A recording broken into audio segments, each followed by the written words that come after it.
And our Thursday night football brings us to the Edward Jones Dome in St. Louis. And our matchup, the Arizona Cardinals and the St. Louis Rams in an NFC West showdown. And as you take a look at the standings right now, Arizona one of 3 remaining unbeatens, along with Houston and Atlanta. San Francisco, a surprise team a year ago, only a game back. St. Louis and Seattle next in line at 2-2. And we welcome you, everybody. Brad Nessler along with Mike Mayock. It's been a long time, partner, since you can say that the NFC West had everybody at 500 or above. Simply put, a vastly improved division in the last couple of years. Oh, it's the most improved division in football. There's no doubt about it. 2 years ago, Seattle wins the division at 7-9. Last year, San Francisco 13-3, and now how about these Arizona Cardinals 4-0, undefeated? Are they for real? Yeah. When you play defense like they do and can score on special teams, you're going to be in every football game. Well, it goes back to last year. They've won 11 of their last 13 ball games. Keys for tonight. Key to me, and it's not sexy to say it, but it's about the offensive lines tonight. Both are beat up. Both teams have allowed 14 sacks. That's second worst in the league. So whichever offensive line can provide a little bit of a run game and protect their quarterback, they're going to win the game. Well, the quarterbacks are good if you keep them upright. Yeah, Kevin Cobb is in his 6th year. People don't realize this will be his 20th start. He's still developing. But when you protect him, he can play. Now, Sam Bradford's got a huge arm. Sam Bradford can be an elite quarterback, but Sam Bradford needs to slide and move in the pocket more comfortably to avoid sacks. Tonight's game is available in HD and Spanish on your SAP channel. Arizona won the toss and deferred. Jeff Fisher, his first year as a head coach of the Rams. 18th season as a head coach. Ken Whisenhunt, best start since 1974 for the Cardinals, and they were the St. Louis Cardinals at that time. Jay Feely's got it teed up. It's been a long time since the Rams had a kickoff return for a touchdown. Chris Gibbons would like to change that.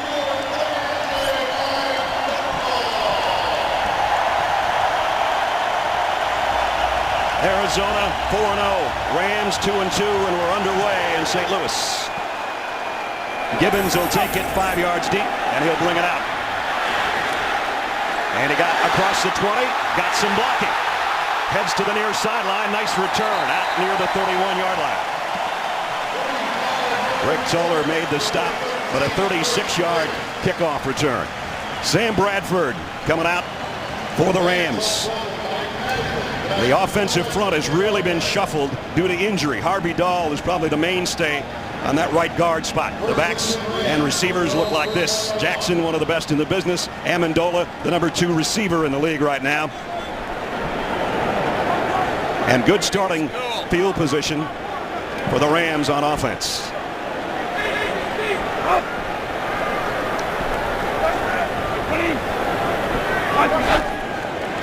Play fake. Bradford wants to throw on first down. Does complete out to the 45, maybe the 46-yard line. Brandon Gibson. Hey, that was a sweet pattern. It's a double move with a comeback. You've got to pass protect to have the time to throw this. Off play action, which I love. Look at all the space he has. When he can step into the throw, he's as accurate as any quarterback in football. Double move, now the comeback. Guess who they're working on? Patrick Peterson. That was a nice route and a real good throw. And a good follow through by Bradford as he was hitting the deck. Pick up a 15 out to the 45-yard line.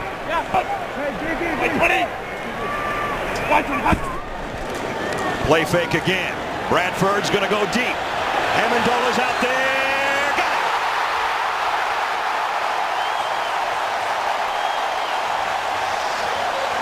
Wow. How about that on the second play of the ball game? Yeah, and first of all, huge pressure on the quarterback. Darrell Washington got a big hit on him. Washington will come through almost untouched on a linebacker X stunt right there.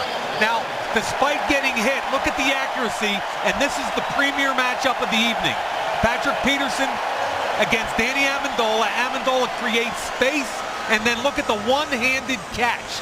That's concentration, that's ability, and partner, that's special.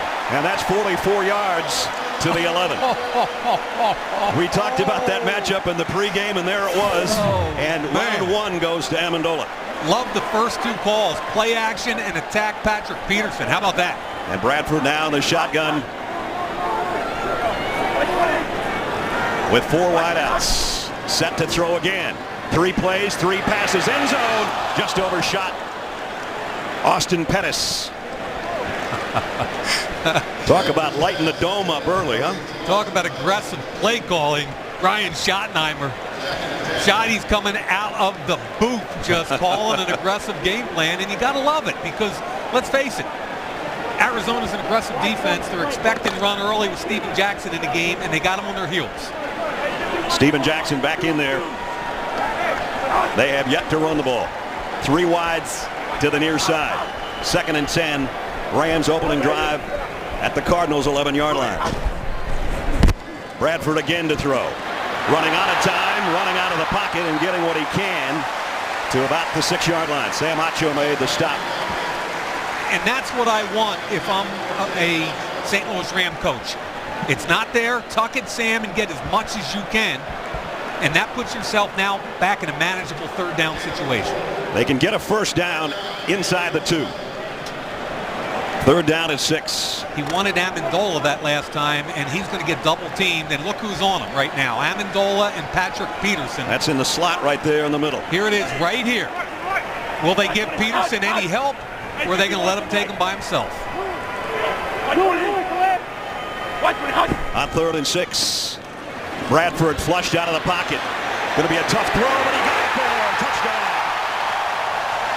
Lance Kendricks, the tight end.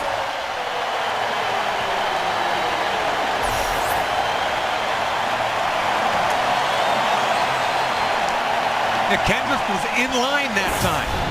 Your inline tight end right here. What I like again is the mobility of Bradford. He's looking left, feels the pocket collapse, eyes down the field, and a wide open Kendricks. What an opening drive. Touchdown pass for Bradford, his 5th of the year. And now Greg Zuerlein in for the point after. Up and good. What a way to get the hometown crowd in it, huh? Take it the length of the field with nothing but passes, including a big one to Amendola. And finally Kendricks for the score. 7-0 Rams. Interesting on that last touchdown, Brad. Now, Kendricks is here, and it's effectively 3 over 2. There are 3 defensive backs, and there's 2 receivers. At this point, watch what happens. The defensive back rolls with the deep one. The linebacker does not stay with Kendricks, and it's an easy throw going to his left. Zuerlein to kick. William Powell back deep for the Cardinals, and he won't have a chance at this one. So the Cardinals and Kevin Cobb will come out to start from their own 20-yard line. Offensively for the Cardinals, this group up front, they've had some issues too. They gave up 8 sacks last week in their win over the Dolphins. Backs and receivers, they've got to get something from Ryan Williams tonight. Their ground game has gone nowhere. Excellent receivers, and King the tight end. Everybody knows Larry Fitzgerald. And I know Michael held up a sign down there. He's 140 yards shy of 10,000 receiving yards for his career. Maybe it comes tonight. Who knows? And I think the development of Andre Roberts as a secondary threat is really going to help Larry Fitzgerald. James Laurinaitis getting the crowd wound up. As already St. Louis with a 7-0 lead. And Cobb in the shotgun. Fires complete. Fitzgerald's got it. And got whacked after a pickup of 5. Defensively for the Rams, a young group and a group that's getting better every week. Led by Robert Quinn and Chris Long on the outside. Brockers, the rookie from LSU, making his 2nd start. Laurinaitis doesn't miss a snap ever. Got a little tempo going here. No huddle. 2nd down at 5. They fake it to Williams. They throw a slip screen out to Roberts. And he's going to be short of the 1st down. He got 3. It'll bring up 3rd down and a couple. Now, I was speaking on the field before the game with John McNulty, the quarterback coach who used to be the wideout coach here, and couldn't stop raving about the development of Andre Roberts. Larry Fitzgerald told us last night the same thing. Yeah. And when I watch him on tape, that kid pops. He's one of the better route runners in the league, and I wasn't even aware of it till I watched all their tape this year. He had 6 catches for 118 yards and a couple of touchdowns last week. Cardinals haven't scored an opening drive touchdown in a long time. Well, they've got to pick up 2 yards at least to keep this drive alive. A lot of noise in here. Let's see if these defensive ends get some get off. Cobb out in the flat, first down. Nice sidestep by Ryan Williams. And he got it out to the 33-yard line. Nifty job by Cobb because they don't block Quinn. They just throw the hot to Williams.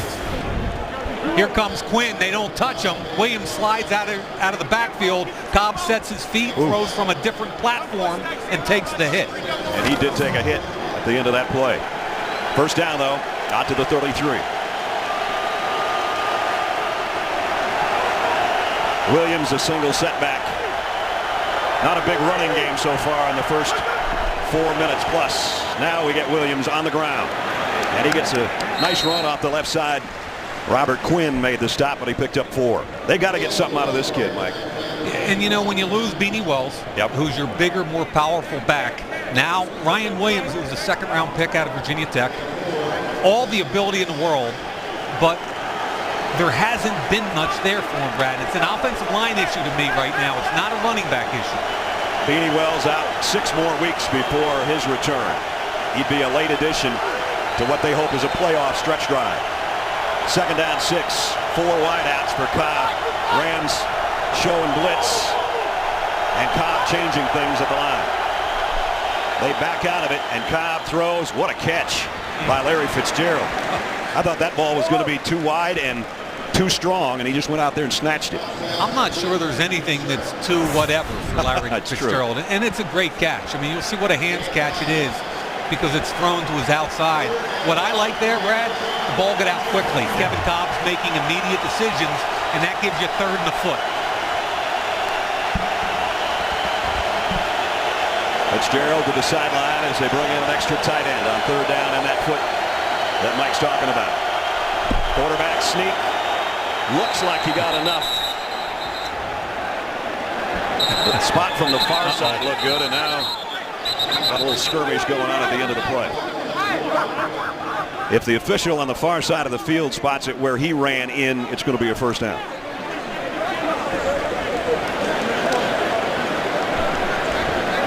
And it is. So the Cardinals move the sticks again. Ken Whisenant, winningest Cardinal coach ever. Not that far removed from a Super Bowl year 4 years ago. Yeah, he's a really good football guy. So is Jeff Fisher on the other side. Yep. 7th play of the Cardinals drive. I backfield. It's Williams trying to change direction, and he's going nowhere. Chris Long kind of forced the issue, and then he got help from his friends. Yeah, Chris Long beats up the tight end, Jeff King, here, and then stays home.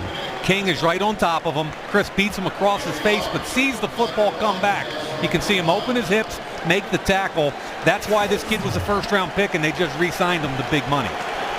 And, of course, Howie's in the Hall of Fame. Howie's here tonight, isn't he? Howie was my recruit at Boston College, and one of the favorite people I've ever met in my life.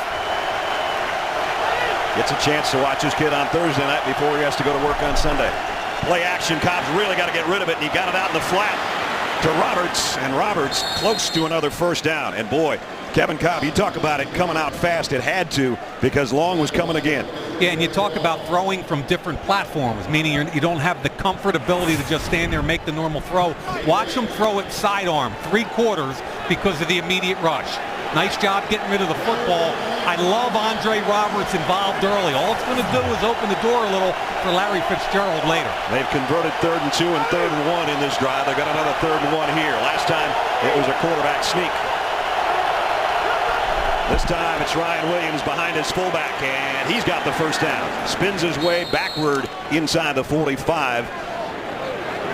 And the drive stays alive at the 7-minute mark. of the first quarter. As we check in, third member of our team, Alex Flanagan. Alex? Hey, Brad. Well, the Arizona Cardinals off to their first 4-0 start since 1974. Ken Wisenhunt describes his group as a resilient one and one that is finding players to make plays as they continue to win. He's quick to point out, though, that they're a work in progress on offense, that the offensive line is growing and that they need to find some consistency in the run game through Ryan Williams, who we just saw carry the rock right there, Brad. They're going to fake it to him and now come with an end around to Roberts. Roberts cuts back to the middle of the field and got it to the 40-yard line. James Laurinaitis holding on for dear life, or it might have been a bigger game. Hausler does a nice job getting the block, but look at he almost doesn't get a clean handoff there from Cobb. That complicates things a little bit. There's Hausler coming in to allow him to make the cut up the middle. And again, I love the fact that they're integrating him into this offense so efficiently this early in the game. He and Larry Fitzgerald both come out to the near side with Roberts, the slot man, on 2nd down and 7. And now Roberts on the move the other way. Blitz coming. Ryan Williams with a handoff. There's Quentin Michael, who had to switch positions because of the motion, the change of strength. Number 91, 5-yard penalty. Took Finnegan one way. 2nd down. Chris and Long the safety, I'm sorry. Chris Long got a head start there. Chris Long. He's like the Energizer Bunny, man. He really is. He's one of the toughest, smarter players in the league. And I like what he had to say about his partner on the other side, Robert Quinn. Yeah. You know, he said he's the man. In a couple of years, what did he say? He said, I'm just going to be that left defensive end run stopper. There's a guy that had 13 sacks last year, and he's saying Robert Quinn going to be better than he is. 2nd down and 2. Williams cuts it outside. Little shake and bake, and a first down to the 30. Bobby Massey at the point of attack with Chris Long. This is a good matchup. Chris Long might have had 13 sacks a year ago, but he's also a stout run defender. And Massey actually helped him get the edge that time. Good job by the right tackle, Bobby Massey. But the Cardinals moved the chains. Impressive looking drive. It didn't happen as quickly as the Rams did, but at the 5-minute mark, they got something working here at the 30. They stay in a 2 tight end set with Roberts again in motion on 1st down from the 30. Play action. Cobb loads, fires. Thrown behind. Hauser is tight end. That should have been a touchdown, Ness, and they got what they wanted because they were double covering the two. Here's Fitzgerald here and Roberts here. They're double covering this way, and what happens? The tight end goes right up the chute. You got to hit this one. Look, this safety can't get there. If you just lead him over the other shoulder, it's 6 points. So for as impressive as Kevin Cobb has been this drive, you need to make that throw. First incompletion for Cobb. 2nd down and 10. And now back in the shotgun. Michael Floyd in as a 3rd wideout. Rams bring some pressure. The throw is right on the money, though, to Andre Roberts again, and it's a 1st down again. And the timing was beautiful. The ball was out before Andre Roberts rolled into his route. Watch the way he rolls into this route now. Some receivers are stiff. Watch him just roll into it. Now come back to the football. Ball's already in the air. That's good coverage by Fletcher. Yeah. But you can't defend that one unless you're impressed. That's a perfect throw. Yep. In the red zone, the Cardinals with the stretch play to Williams. Puts his head down and runs into Laurinaitis after a gain of a couple. Yeah, Laurinaitis is one of the more effective diagnosed linebackers in the NFL. Knows when to come downhill hard, when to scrape hard. Williams lost his helmet on impact. Laurinaitis, 1,052 snaps. He was in on every defensive play for the Rams a year ago. You don't see a lot of linebackers playing every snap. No, he and Chris Long have been here 4 and 5 years respectively. It's hard to get them off the field. 9-minute drive for the Cardinals. Can they keep it going? 2nd down and 8. That's Fitzgerald, who lined up in the backfield and goes in motion. Again, trying to create a mismatch. Cobb across the middle. And a play, a good one by Jolan Dunbar, who got a hand in front of Fitzgerald and knocked that pass down. I give Dunbar a ton of credit, but I thought he had his arm draped all over the back of Fitzgerald. Now you're going to see the cross this way. Watch Dunbar jump it. Now let's see if his left arm is around the back. Certainly looks like it to me up on the shoulder pad. I think a lot of times they're going to call that pass interference. Here's the biggest play of the first quarter so far. 3rd down and 8. First 3rd and long that the Cardinals have had. They've converted the short ones. Can they come up with a 3rd and 8 here? Do they have a single on Fitzgerald down the bottom? Cobb looking the other way. Oh, he had him. Oh, and then a crossing route incomplete. Look at Fitzgerald's got his hands on his hips. He knows how wide open he was. You don't get one-on-one with Larry Fitzgerald very often. I don't mind the throw there, but Fitzgerald's wide open down here, one-on-one with the rookie, Janoris Jenkins. Double move. That's touchdown. There's nobody over top of that. Cobb never looked to the left, though. He went to Doucette, or wanted to go to the right the whole time. And by the way, good throw. Doucette probably should catch it, but I'm saying pre-snap recognition, he's got to understand he's got one-on-one there. Jay Feely's perfect so far this year, 35-yarder, and he's still perfect. So a good-looking drive by the Cardinals. They had to settle for 3 with 3:15 remaining first quarter.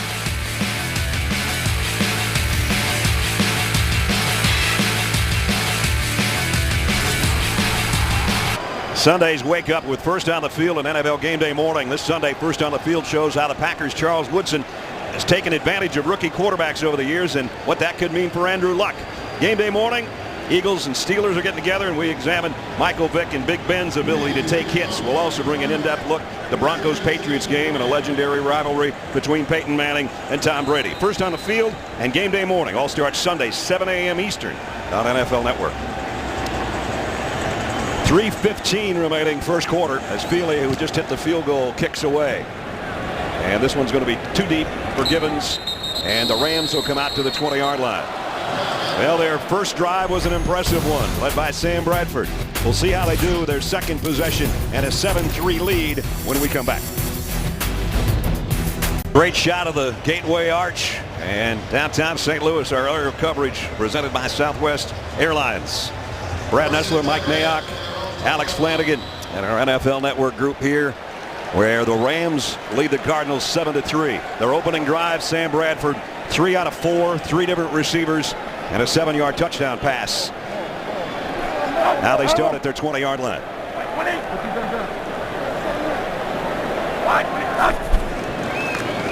Bradford throws quickly, complete. Austin Pettis. They scored so quickly on their opening drive, we didn't have a chance to set up the defense for you for the Arizona Cardinals. Good group up front. Calais Campbell, Williams, and Dockett. Linebacking core, Darrell Washington, a budding superstar in the linebacking area. 5-time Pro Bowler Adrian Wilson back there, the veteran, and Patrick Peterson, who made the Pro Bowl last year as a rookie, but he's already gotten picked on tonight by Danny Amendola. 2nd down, 4. Jackson trying to stretch it out, but Brian Schofield won't let him. In the old one, Adrian Wilson, the ageless safety, comes up, does a really nice job on the fullback, not allowing them to expand the hole. Good team defense. So 3rd down. Didn't have a lot of opportunities to get to 3rd down in that opening drive. Oh. Big Dan Williams goes off the field. He's lost over 40 pounds to become effective. And they're now in their sub package. Their best 4 rushers up front. And let's see if Patrick Peterson is matched up with Amendola again.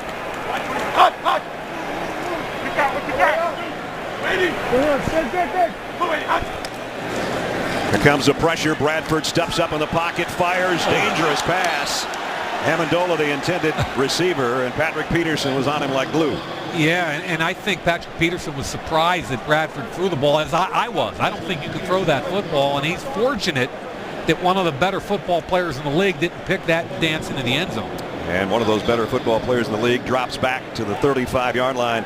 He had punt return touchdowns in both games against the Rams last year. If he gets one tonight, it'd be the first time in NFL history somebody's had 3 in a row against the same team. He'll try to keep it out of his hands. He has a look, and he'll take it at the 18-yard line. And he got collared as he got out at about the 30 by Mario Hagan.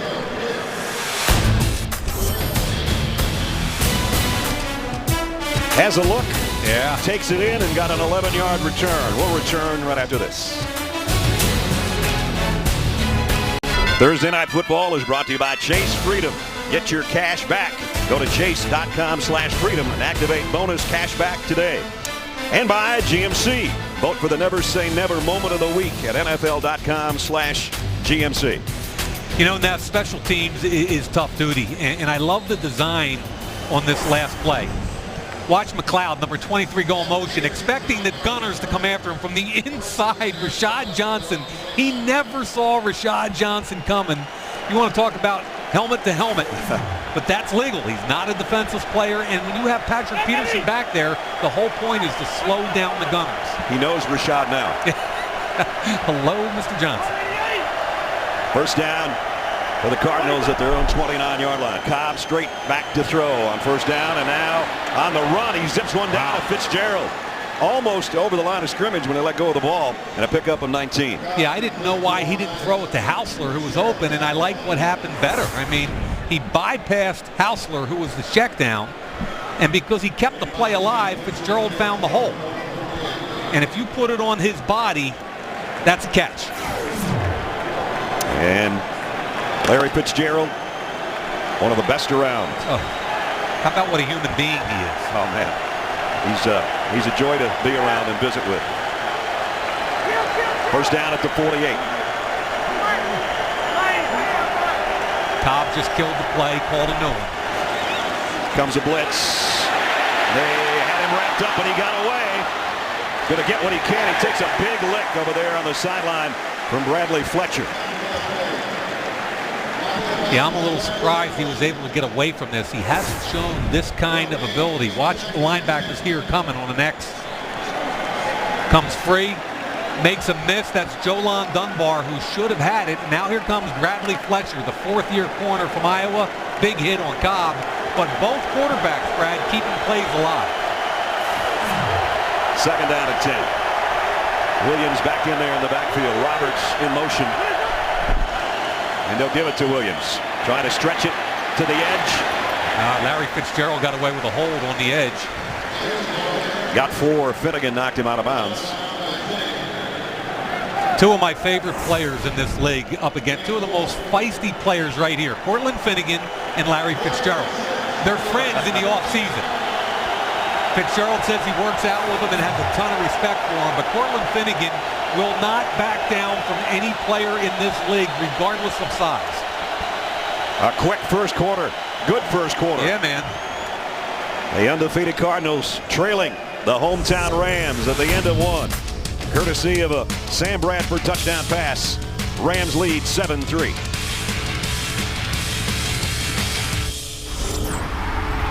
Tomorrow on NFL Total Access, Colts quarterback Andrew Luck joins us to discuss how he and his teammates plan to take on the Packers, along with the latest news leading to this weekend's games. Catch NFL Total Access tomorrow at 7 Eastern, only on NFL Network. We want to give a shout out to a good friend, speaking of the Colts, Chuck Pagano, and who we'll talk about after this third down play. Third down and 6 to open the second quarter.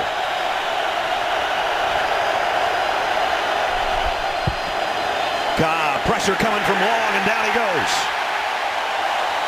Chris Long with a sack, his third of the year. Keep in mind, last week, Bobby Massey gave up 4 sacks. Here's Long. Good get off on a key third down situation. Speed rush, uses his hands. That's all Chris Long. Quickness and hustle. And remember, Bobby Massey, boy, did he struggle last week against Miami. Cameron Wake beat him 4 times around the edge. How about the track stance that Chris gets in when he comes around that edge? Dave Zastudil to bunt. The left footer hits it a mile high. Amendola calls for the fair catch and takes it back at the 7-yard line. 50-yard punt, no return. Chris Long with Howie in the stands tonight doing a little dance, his third sack of the year. Rams with a 7-3 lead. Brad Nessler, Mike Mayock, Alex Flanagan with you from St. Louis. We mentioned Chuck Pagano a couple of minutes ago. And recently diagnosed with leukemia. If he attacks that sickness or that illness the way he attacks life every day, we're going to see him back on the sidelines real soon. And I think our entire NFL family would like to extend our best wishes. He's one of the real good guys, not just a great coach. He's a great person. We're pulling for you, Chuck. Yep. Rams start inside their own 10. Cardinals show blitz. Sam Bradford, quick drop, throws to the near side, completes it out across the 15. Nice job by Brandon Gibson. It's going to be close to a first down. He might have it. Tell you, they're working Patrick Peterson's side a little bit here. Patrick Peterson is off in man. That's off man, peaked a little bit. Gibson just, when you're soft and off, I don't care if you're Patrick Peterson or a rookie that's never played, you might as well attack it. So now the Rams have got themselves some breathing room at the 18-yard line. Richardson in the backfield along with Britt Miller, the fullback. Play action for Bradford. Fires on a crossing route in and out of the hands of Lance Kendricks. And Bradford has to pick himself off the turf. Sam Acho got him just as he got rid of the football. Yeah, Britt Miller got tongued by Schofield. O'Brien Schofield came off the edge and killed the fullback. Like to see it on the other shoulder, make it a little easier on Kendricks. There's Schofield.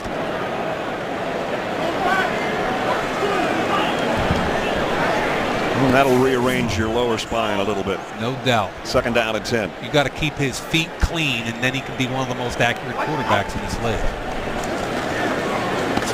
They keep it clean this time, but it's batted down at the line. Calais Campbell, who's been known to do that. Hey, he's 6'8", 300, and he's one of the best defensive linemen in football. And watch him extend at the correct time. Usually 6'8" guys can't play defensive line because they're not natural benders. This kid plays with leverage. He gets to the quarterback. Look at that number. That's amazing. Yeah, and watch out on field goal and PAT because he gets a few of those too. Got a brand new 5-year deal in his back pocket too. They know how good he is. Third down and 10.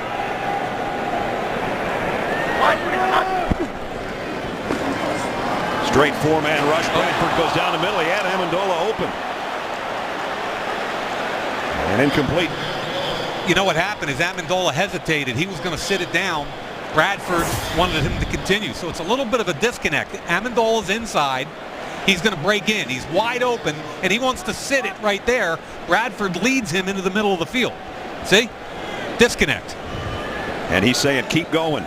Yep. You can read Sam's words there, and now Hecker will have to punt. Peterson trying to chase this one down. That's a great punt. Great kick. Oh. Out of bounds at about the, where are they going to spot it? 14-yard line? Wow. That is a great kick. A rookie from Oregon State hits a beauty.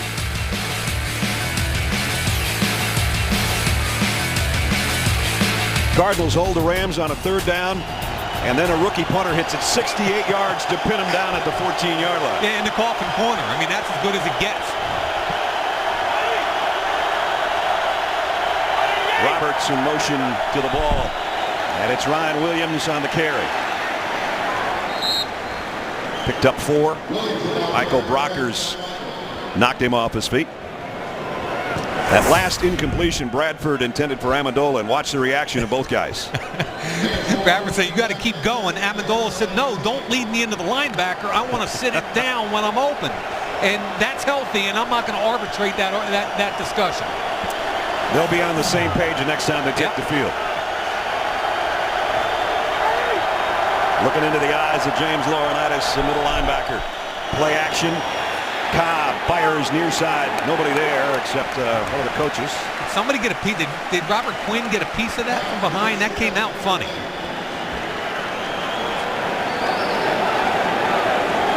Brings up another third down, 3rd and 6. Big play here. Kevin Cobb trying to hear the call over the roar in the dome. Yeah, this is a field position play here. You need to get a first down. And I guarantee you, Chris Long and Robert Quinn are coming hard right now. They're coming hard. There's Fitzgerald down to the near side. I'd say alert screen or check down to the tailback, Ryan Williams. Blitz coming. Cobb. Whoa. It's actually William Powell. William check Powell. down. Yep. I thought it was Ryan. 3 and out. I'm not sure if Powell extended like Kevin Cobb wanted him to for that football, to tell you the truth. Here's Powell here. Cobb steps in front of Chris Long, and you see that's the same exact disconnect. Powell sat it down. Cobb was leading him up higher, and that's 2 consecutive plays we've seen on either side of the line of scrimmage where both wide receivers and quarterbacks aren't in sync. I kind of thought Powell was seeing James Laurinaitis in the mirror. You might be right. Might be. Yeah. And punts away. Amendola's got a chance at this one from the 36. Danny Amendola puts the brakes on, goes the other way. And now out near midfield. Nice return.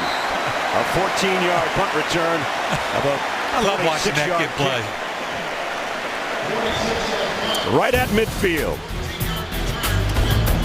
Breast Cancer Awareness Month here in early October. We'll be back in a minute. Wake up with NFL AM, the only morning show dedicated to the NFL. Tomorrow morning, 49er linebacker Patrick Willis joins us to discuss the dominating defense they've gotten. As always, you can wake up with a first look at the latest NFL news, information, and highlights. Hand off Steven Jackson. And Jackson with a head of steam. Big run, 12 yards, first down. Finally, a little bit of run game here. Adrian Wilson, the wily old veteran, involved with one of the offensive linemen there. They're going to let Dan Williams come through and watch the tight end come down and clean him up. Little trap block. Look how the hole opens up beautifully. Kendricks just nudges Williams out of the way, and we get our first good run gain of the game. To the 38-yard line, first down, St. Louis. 2 tight ends set for Bradford.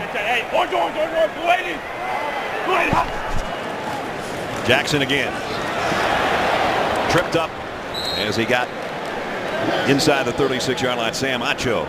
You know, Mike, when you go back, that long punt, 68-yarder, and then a 3-and-out by the Cards, and then Amendola's punt return, and you talk about hidden yardage and switching the field. And that's exactly what we talked about pre-snap there. They needed a first down because it was a field position play. All of a sudden, they're banging on the door. Hey, check. 3 wideouts for Bradford.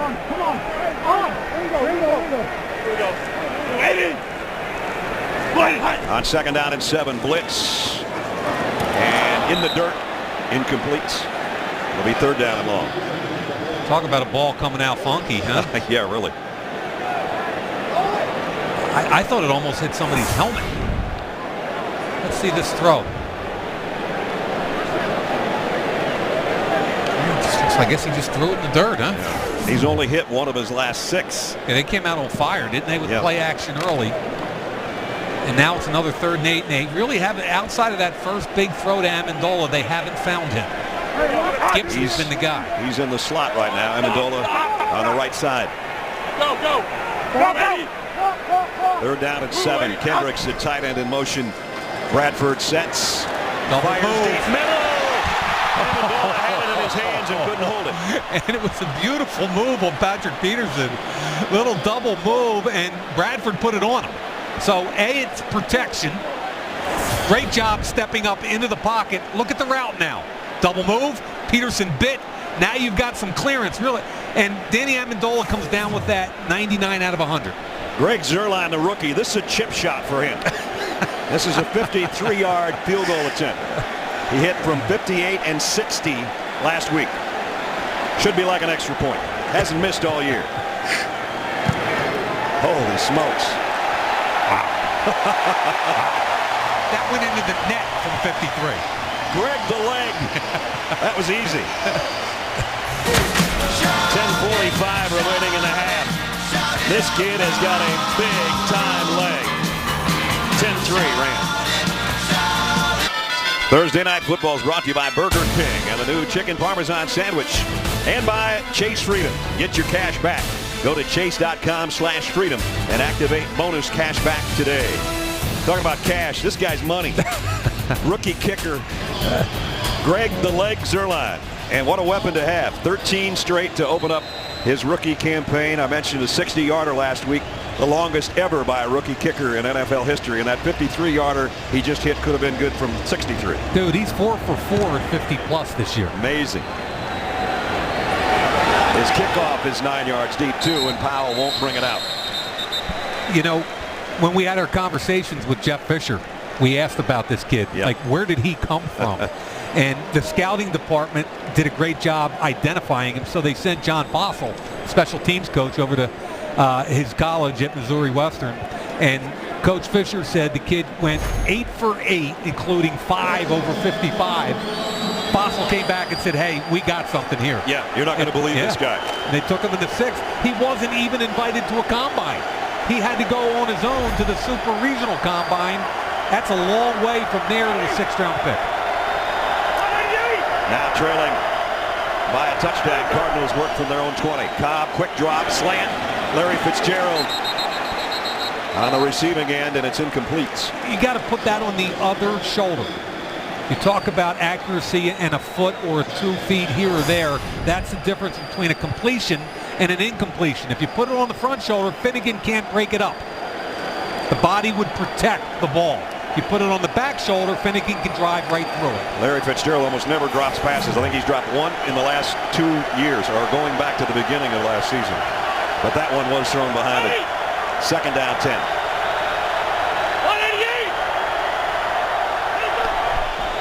Play action.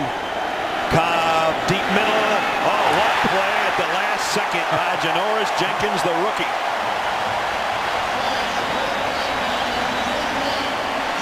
That's an interesting matchup on Hausler, the 6'5" tight end that runs 4.5. Now, Janoris Jenkins is beat.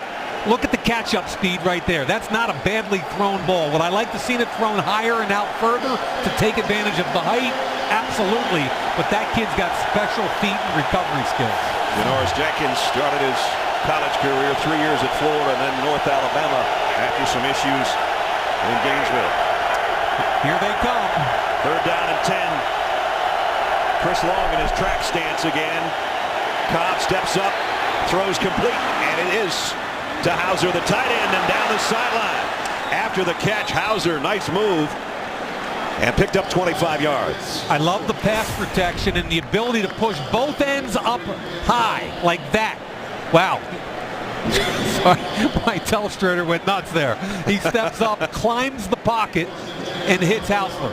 That's a wonderful job. Both tackles, Batiste and Massey, pushing the defensive ends by, and now you get this talented young tight end involved in the pass game. Good gain after the catch out to the 45-yard line. 1st down, Cobb loads and going deep. Man out there, if he can get to it. Roberts, it was thrown. He was looking to the inside. It was thrown over his other shoulder. By the time he tried to locate it, he couldn't find it.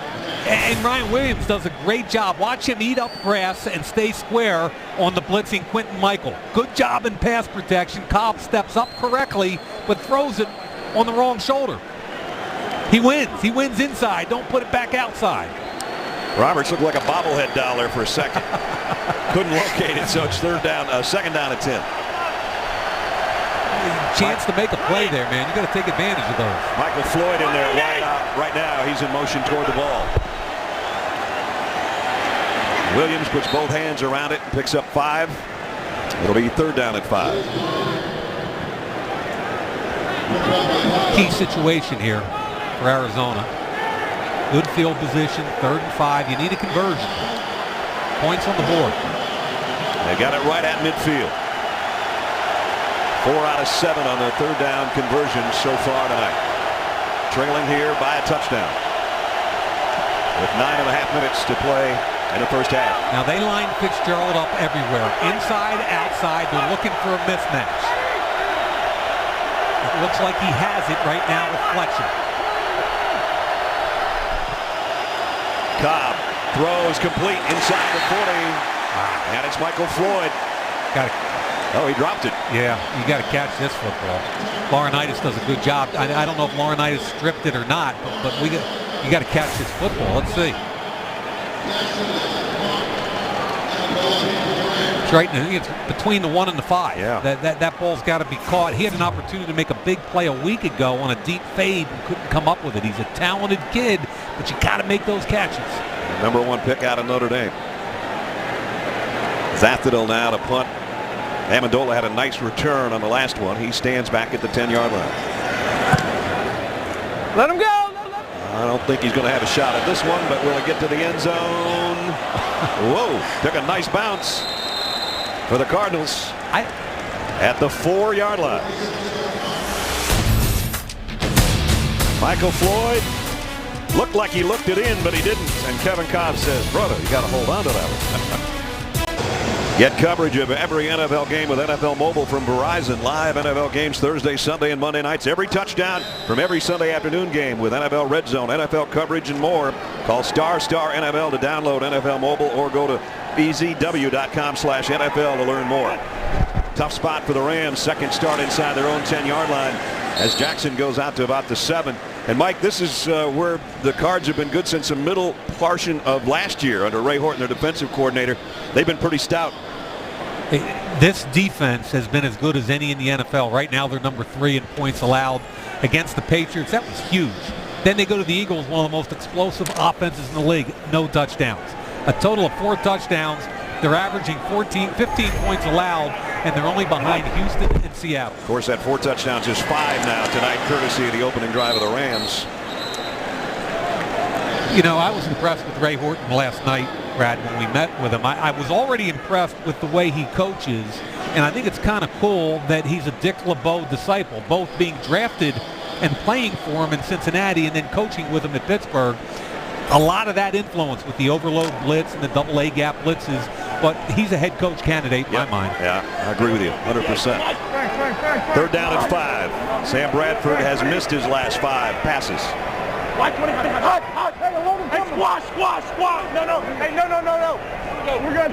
Amendola's got William Gay one-on-one. Here comes a blitz. Bradford lofts it. What a catch by Amendola. Laid out for that one in front of William Gay. And that was the matchup you could see pre-snap. Here comes an overload blitz, and you get the ball out to Amendola, who's the guy you trust. Now, Bradford's trying to get him over the ball quickly to snap it because the Cardinals think he bobbled it. We can't see right there. Maybe we can look. They're over the ball already. Ooh. You see? They might be right. Did they throw? Yeah, they threw the flag. Whisenhunt. And that might have been a good challenge by Wiz. We'll wait and see. Yeah, they were hustling up to the line to try and snap that. And that usually means you're the guilty party. We'll find out after review. You get another look as we go to break. They'll take a look upstairs. We'll let you know when we come back.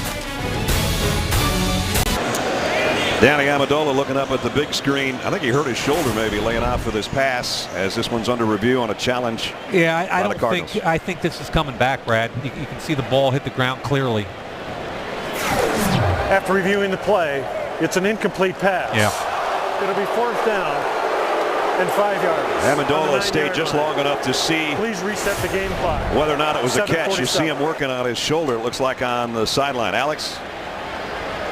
Yeah, Brad, right after he saw the replay up on the jumbo, he went into the locker room. You could tell something was wrong with kind of the shoulder, maybe collarbone area as he came off of the field after trying to make that catch. The trainers came over to him immediately, had him hold up his right arm and see if he could extend it, called a couple guys around him, and then took him right away to the locker room. We'll get back to you on it. Well, he went to the locker room without his helmet because he threw it against the wall in there in the tunnel. And he might think that his night's done. Remember last year, week 1, he went on injured reserve with the elbow. And here's a kid that's worked his way up from a free agent from Texas Tech, being cut by 2 teams. He's made something of himself in this league, and all of a sudden, if there's a problem here, my heart goes out to him. Hecker would like to hit another punt like he did the last time. Wow. A 68-yarder. This is a pretty good one, too, but Peterson's going to backpedal and field it at the 31. Patrick Peterson, 4 touchdowns last year on returns, still on his feet as he gets out to midfield. Nice return there. Another 60-yard kick, but a 19-yard return. We got a penalty marker down. During the return, illegal block in the back. Number 6 of the return team. 10-yard penalty. So they'll back it up. Off to a 4-0 start, and it's Hecker. I don't know what he's thinking right there. Are you kidding me? I mean, and that's on Justin Bethel, who's the best special teams player for Arizona. What's he thinking? I don't know. That's as bad as it gets right there. So they're going to have the ball in Ram territory here when all is said and done. In the back occurred during the return. not during the time the ball was in the air. 1st and 10, Arizona.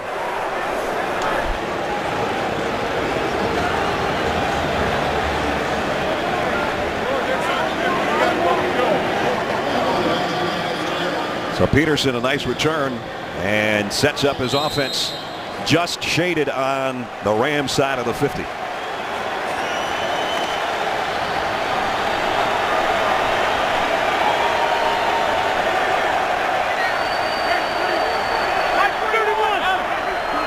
Look who's in the backfield for them. Doucette and Hausler. No running backs, a tight end and a wide receiver. And the quarterback, Kevin Cobb, there with him, set to throw, flares it out wide open is Hausler. Hausler cuts back against the grain. Nice run after the catch again, much like he did earlier in this quarter, and he picks up 13 yards. You know, we keep hearing people talk about how athletic this Hausler kid is, and it looks like, is that Quentin Michael? Yep. Starting safety. They line Hausler up here, and they get him the football. Good job by Cobb, stepping up in the pocket, feeling pressure. Now watch him make Laurinaitis miss. Right there. Laurinaitis overruns it. Remember, 6'5", 250, ran a 4.5 at the combine. This is a kid they need to continue to grow and develop because he has special skills as a receiver. Michael coming in at the end of the play, and it looked like he hit maybe his own player's knee. Yeah. That's what I thought. I think it was Josh Holt. Yeah.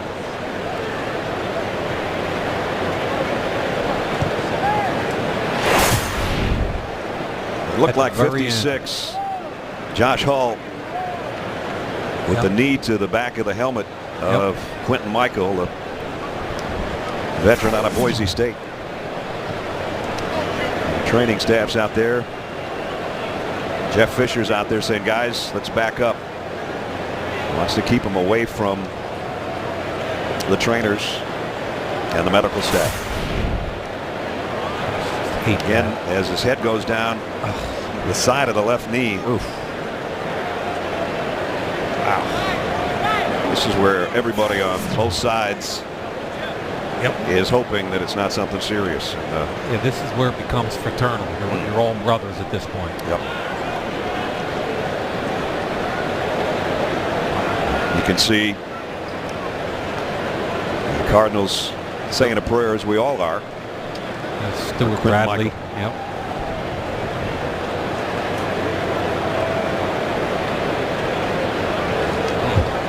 Stuart Bradley's a former teammate of Quentin Michael with the Eagles.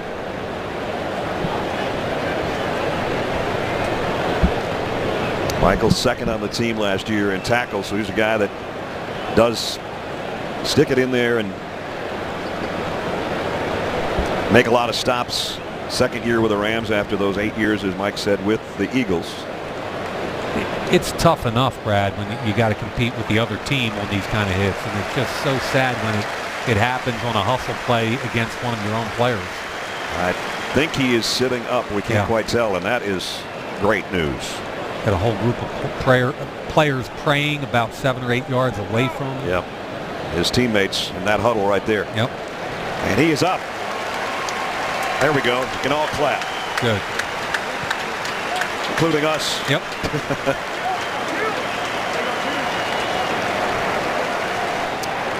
Might be the end of the night for Quentin Michael, but great to see him walking off.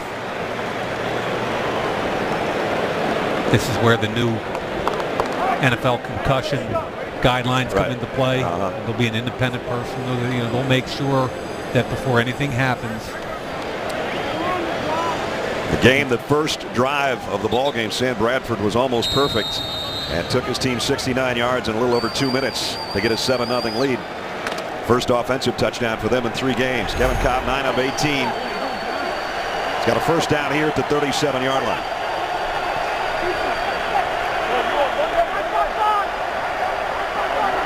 Larry Fitzgerald up to the top of your screen. Roberts in motion as Cobb looks that way. Wanted to come back the other way, and down he goes. Well, he's fortunate just to hold on to the football. Robert Quinn just beats Batiste right off the ball. This is what we talked about earlier. The 2 tackles struggle with speed. Watch the speed rush to the outside. Batiste gets beat immediately. Turns perpendicular too early. Quinn wins. I'm impressed with Cobb holding on to the football given that situation. That's the third sack of the game. Remember, he went down 8 times against the Dolphins, and you're right, he pinned that football against his shoulder pad, or it would have been out. And now second down and 19.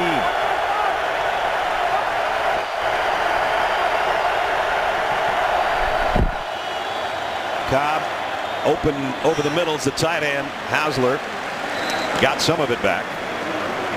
Still going to bring up third down and long. St. Louis just sat back in the zone. The key here is whether or not, what do you consider comfortable field goal distance? The ball's on the 37, plus 8 is 45, plus 10 is a 55-yard attempt where they are right now. Jay Feely warming up. Big play. Crowd's into it.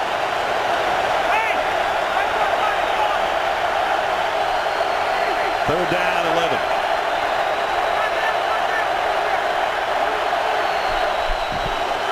Cobb over the middle. Great catch, and hanging on to it is Early Doucette, and I think he's got a first down. If not, very close. Yeah, that's a really good throw and catch because Quinn won again. Quinn, last time he got a sack with an outside speed rush. This time he's going to come under Batiste.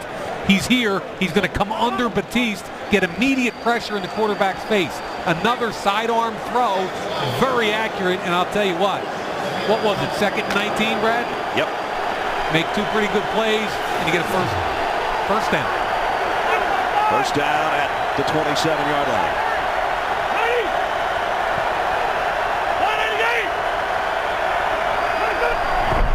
Cobb straight drop back, goes for Fitzgerald, incomplete. Had a half step, but it would have taken a perfect throw. Janoris Jenkins, Darian Stewart are back there defensively. Yeah, it's the matchup you want. You've got one of the best football players in the league in Fitzgerald on a rookie. The rookie's got outside leverage, and that's a pretty well thrown ball. He goes for the one-hand grab, and it's just beyond. But that's the matchup you got to attack. If you see it and feel it, you got to attack it. Second down at 10.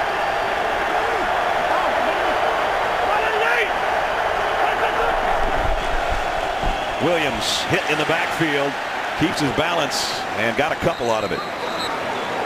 Cudjoe was the first guy to make contact, and then Laurinaitis came in to clean up.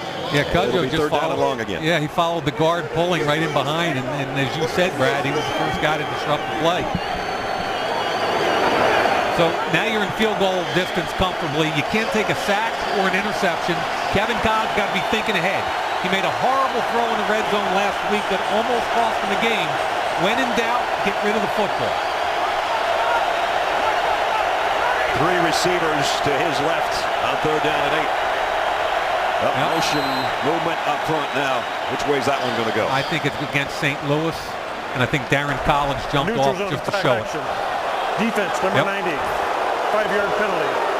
Third down. Michael Brockers, a rookie out of LSU, jumped in there, and that'll give him a free 5 and make it a little bit easier to try to convert the third down. Now your playbook's a lot different looking on 3rd and 5. A lot of those underneath routes, arrow routes, pivot routes, all of a sudden it gets a lot easier to make a throw, or if you want, you can still run the football here. They get a first down at the 17-yard line. That was only the second penalty of the game, but it gives the Cardinals a little better shot here. Third down and 5. Fitzgerald in motion. Here comes the blitz. Cobb to the sideline. Almost caught, almost intercepted, and incomplete. Wow. That was a bang-bang play. Yeah, and I like the pre-snap decision by Kevin Cobb. I'm not sure I like the throw as much. I think he had something there if he leads him a little bit more in the end zone. Hey, come on now. Pre-snap, he understands he's got one-on-one, overload blitz. The fullback Sherman gets a little bit of a pickup. If you throw that towards the back corner of the end zone and give Roberts a chance to go get it, I think he can make a play. Jay Feely, 19 straight. He hit one earlier from 35. This is from 40 yards out to try to close the gap a little bit. And he missed it. Wow. So much for the streak.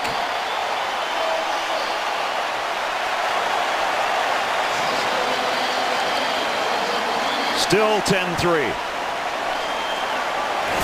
Well, it's kind of as advertised, Brad, from a special teams and defensive perspective. We're getting what we thought we'd see. That's uncharacteristic, of course.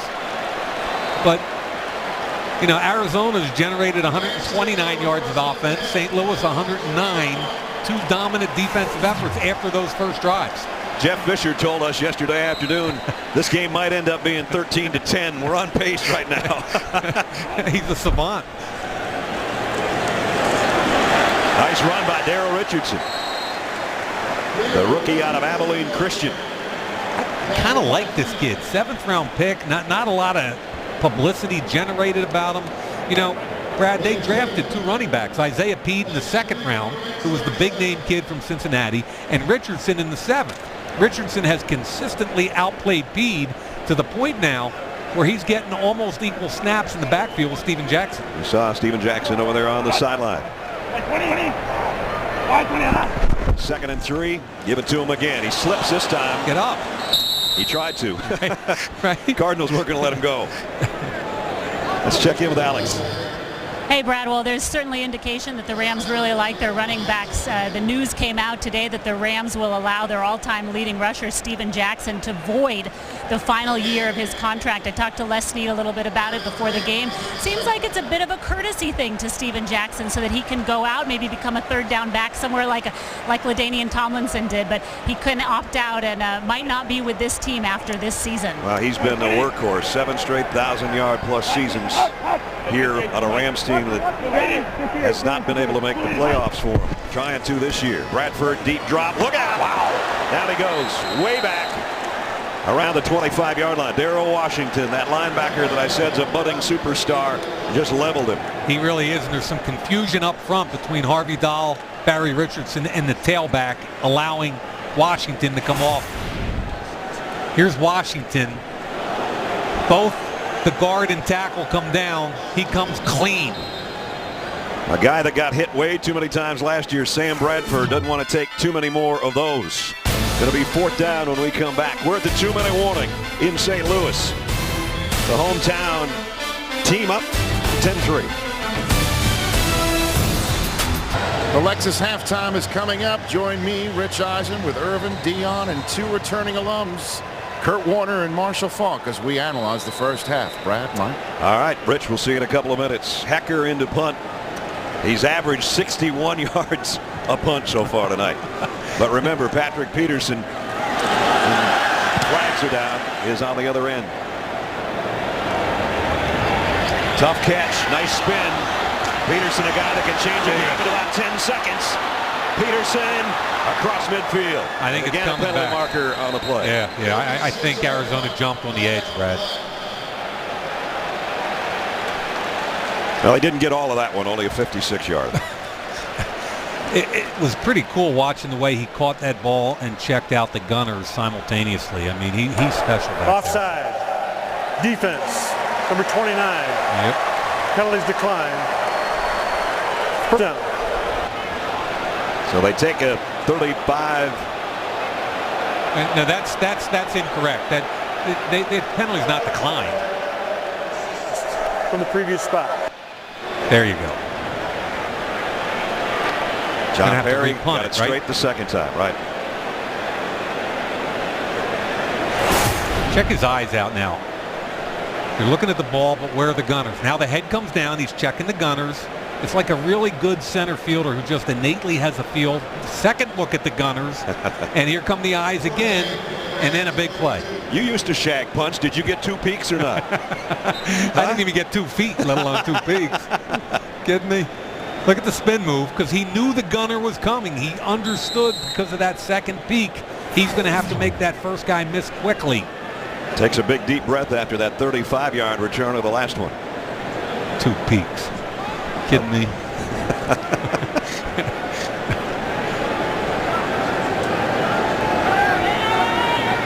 This time he's lined up like he's going to kick it to the left side of the field.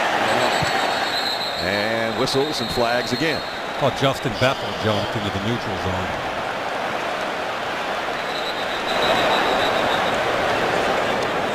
A little sloppy and a little chippy all of a sudden.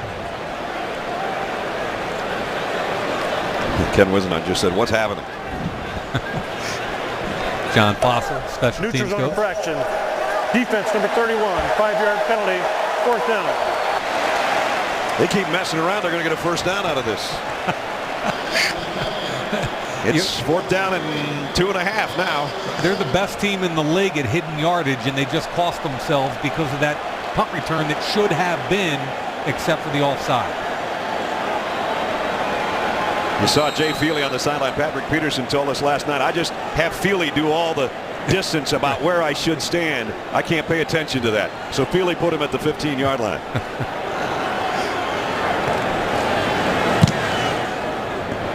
Man. Running out of real estate. Wow, was that a great kick. Knock it down at the 6-yard line. People have no idea, Brad, how hard it is to keep your distance while you're also aiming out of bounds. 57-yard kick with a 57-yard net. And he said, there we go. John Fossil. Special teams coach. Call him a blade. He's about 6'3", about $120. So again, buried inside the 10-yard line. Kevin Cobb, 50% of his throws tonight. Sam Bradford started hot and then went ice cold. Ness, we're talking about the hidden yards because of that punt and that penalty on the punt. They lost 47 yards. Stuff that doesn't always show up in the newspaper the next morning. First down at the 6-yard line. On the ground, Powell, nice run out to the 13. Quiets the crowd, gets some movement. Neither one of these teams running the ball very effectively. Arizona's got 42 yards, St. Louis has 30, and we kind of anticipated that coming into this matchup. Arizona came into the game 30th in the league, averaging just 68 yards on the ground. Now you see the rushing yards on your screen. Second down and 3 with a minute remaining in the half. You heard him kill it. Cobb, look out! Leveled by Joan Dunbar at the 5-yard line. You know, this is pretty cool because the defensive ends get so much pressure. When Cobb tries to step up, he runs right into Jolan Dunbar. So you're going to see pressure here, quarterback climbs the pocket, and here comes the blitzing linebacker. Bang! Nowhere for Kevin Cobb to go.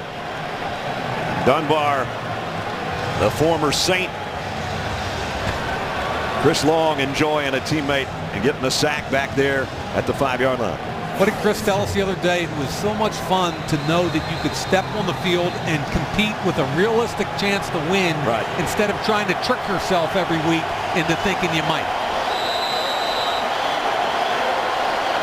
Kevin Cobb, 4 sacks tonight. We mentioned 8 a week ago. And the Rams will be teeing off here on 3rd down and long.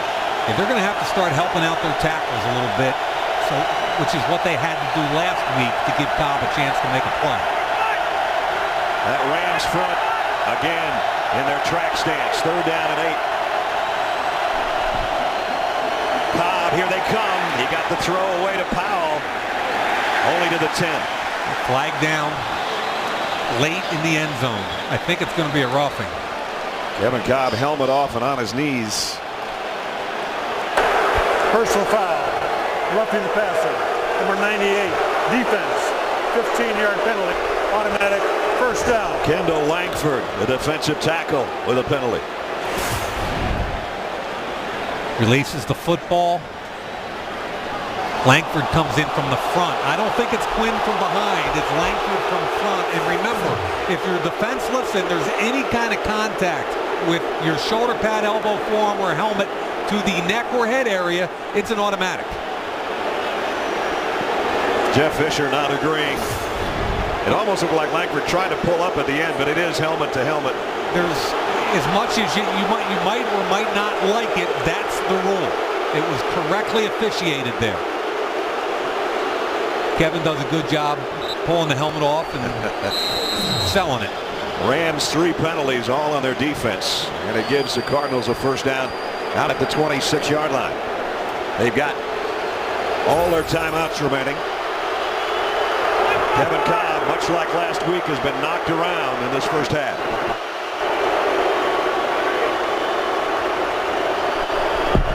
Four wide receivers. He comes to Powell out of the backfield, and Powell out of bounds and close to a first down. I give Kevin Cobb a little credit for hanging in there. He's taken a beating. Remember, Brad, 6 years in the league, but it's only his 20th start. Right. That's like being early in your second year in the league. You know, that's how little opportunity he's had to mature as a quarterback. 41 seconds remaining in the quarter. Again, Arizona's got all its timeouts to work with. They moved it by penalty and then by pass out to the 35-yard line. Cobb throws it deep out on the other side. It's incomplete. Receiver fell down. Michael Floyd on his break. Ness, we talked about giving some help to Bobby Massey, that right tackle, and that's what they have to do. They did it a week ago, and you'll see right here. Here's Massey, and here's Powell. Double team him, little chip right there. He's still throwing off that back foot. Michael Floyd slips down, but he was his most effective as a passer last week, rallying them to victory when they double teamed and helped those tackles. Fitzgerald down to the bottom of your screen. Doucette, Floyd, and Roberts to the top on 2nd and 10. Cobb in trouble, scrambles, throws short. His safety valve out of the backfield is Powell, and he got it out near the 43-yard line. And Cobb's taking a beating, getting hit every time he throws the football. Timeout taken by the Cardinals.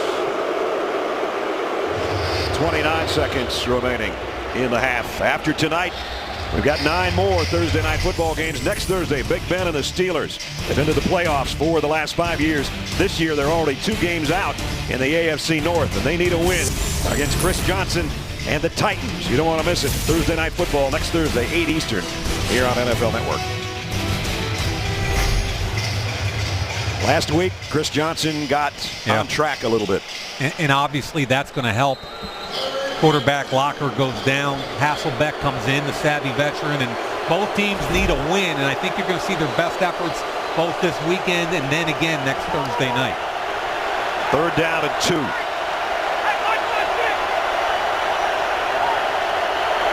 Rams look like they're only going to bring a 3-man rush. Cobb, quick throw, almost intercepted. Janoris Jenkins jumped all over that. Yeah, and he wants to flag Larry Fitzgerald up around his helmet. Face mask. Hey, Janoris Jenkins has been active tonight. He's competed. I thought they beat him a couple times, but this kid hangs in and competes. Look at him jump the route. He thinks he's got a pick 6 there. Clearly is a face mask. Larry Fitzgerald turns defender there and upends what could have been an interception. And Jenkins, who just made that play, will drop back as the punt returner with Amendola in the locker room with what we think's an injured shoulder. A disaster little punt. Let him go! Jenkins camps under this one at the 9. And he gets collared at the 20-yard line. Again, Acho. And they're checking Kevin Cobb to see if the jaw's working right. I'm telling you, Brad, he's taken a beating. He took a beating last week. He's the son of a coach. He comes from a football family. He understands the game, but they have to protect him. This is the way the night's gone. Right up the middle. Gunn, Quinn from behind, does a great job holding on to the football. It's not just the sacks, even though there's a sack there. It's almost every throw he's taken a beating. Well, the Rams scored on their opening drive. Sam Bradford with a touchdown. Chris Long and the defense has done the rest against the Cardinals. And the undefeated Arizona club is down at halftime as they head to the locker room. 10-3 the halftime score. Stay tuned. Rich and the guys will have the Lexus halftime show coming up next.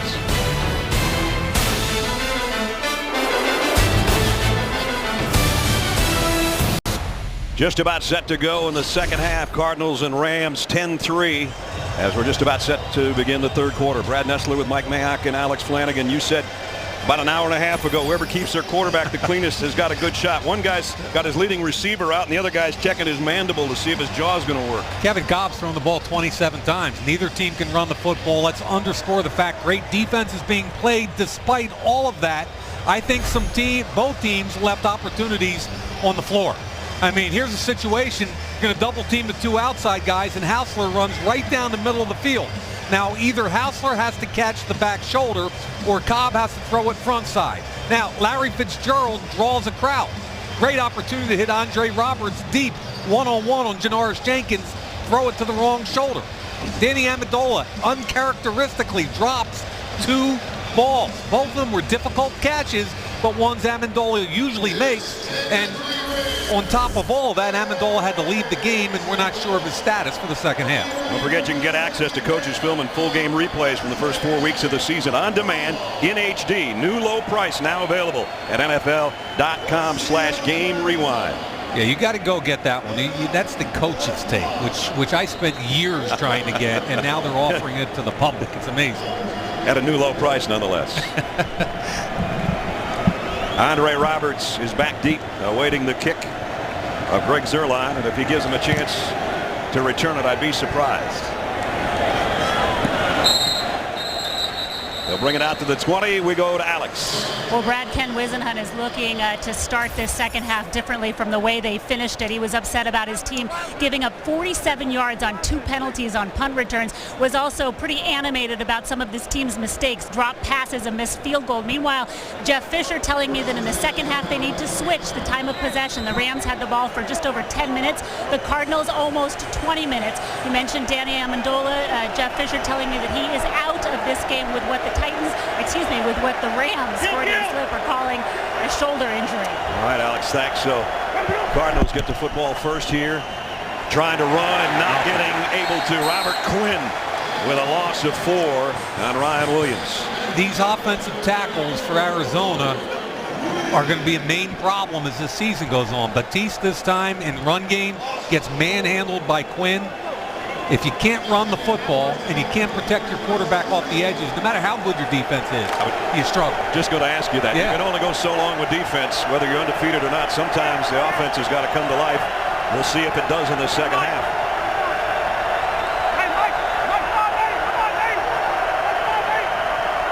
Lyle Senline, the center, having a look, and Cobb in the shotgun, and here comes a blitz again. And the throw is too far in front of Andre Roberts. And Brad, what happens when you get hit as many times as Kevin Cobb did in the first half? I don't care how tough a guy you are, your clock starts to speed up. Yep. You start getting rid of the football early. And what was it, Chris Long, I think, told us, or Laurinaitis yesterday, that when you hit a quarterback enough times, their eyes start coming down. Yep. There is Long. He's got one of the sacks tonight. Arizona's been good on 3rd down and long. 2 for 2 on 3rd and 10 or longer. This is 3rd and 14.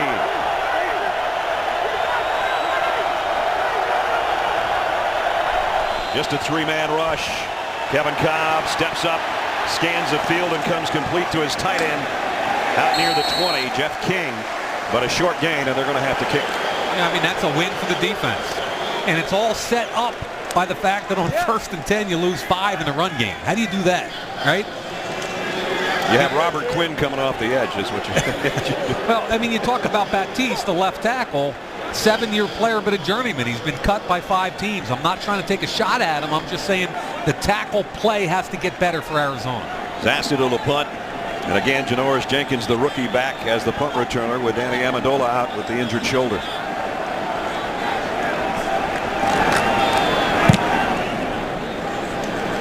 High kick. Jenkins waits on it and takes it at the 32. Dangerous, but he got a little bit out of it. About a 5-yard return. Kevin Cobb has taken some shots tonight. Ooh. The lips are bloody. 10-3. March here in St. Louis. Rams with a lead in the ball, starting at their own 36-yard line. Bradford throws and almost making a catch on his backside. Chris Gibbons couldn't hold it. Givens, a talented fourth-round pick out of Wake Forest. They had an interesting draft this year, and Les Snead, the general manager, the new GM, and Jeff Fisher went out of talent and picked some guys that had some off-the-field issues, but who they strongly believed in. Givens, a rookie out of Wake Forest. Bradford has missed his last 7 passes after starting off 3 for 4 on the opening touchdown drive. High snap, blitz coming over the middle, and that one's almost picked off on a deflection intended for Givens. And Paris Lennon almost had himself an interception. You hate to say the basics, but you got to look the football in. He was looking at the linebackers before he ever secured the football. It's a short throw over the middle. Diving attempt by Lennon. Here it is. Boom. Where's the head? Got to look that ball in. And Lennon almost makes the catch. Rams have not converted their last 5 third downs. And we got a false start, I think, on Barry Richardson. It's going to make it worse. False start. Number 79. Offense. 5-yard lead. Third down. Third down at 15 coming up. We talked about the offensive lines in the open. Who's going to do better? You look at this Rams offensive line, and Rob Turner was a backup with the Jets. Wayne Hunter couldn't handle it with the Jets. Quinn Ojanaka, the left guard, was cut at the final cuts, brought back. Barry Richardson from Kansas City, a journeyman. They're holding this thing together with baling wire and tape.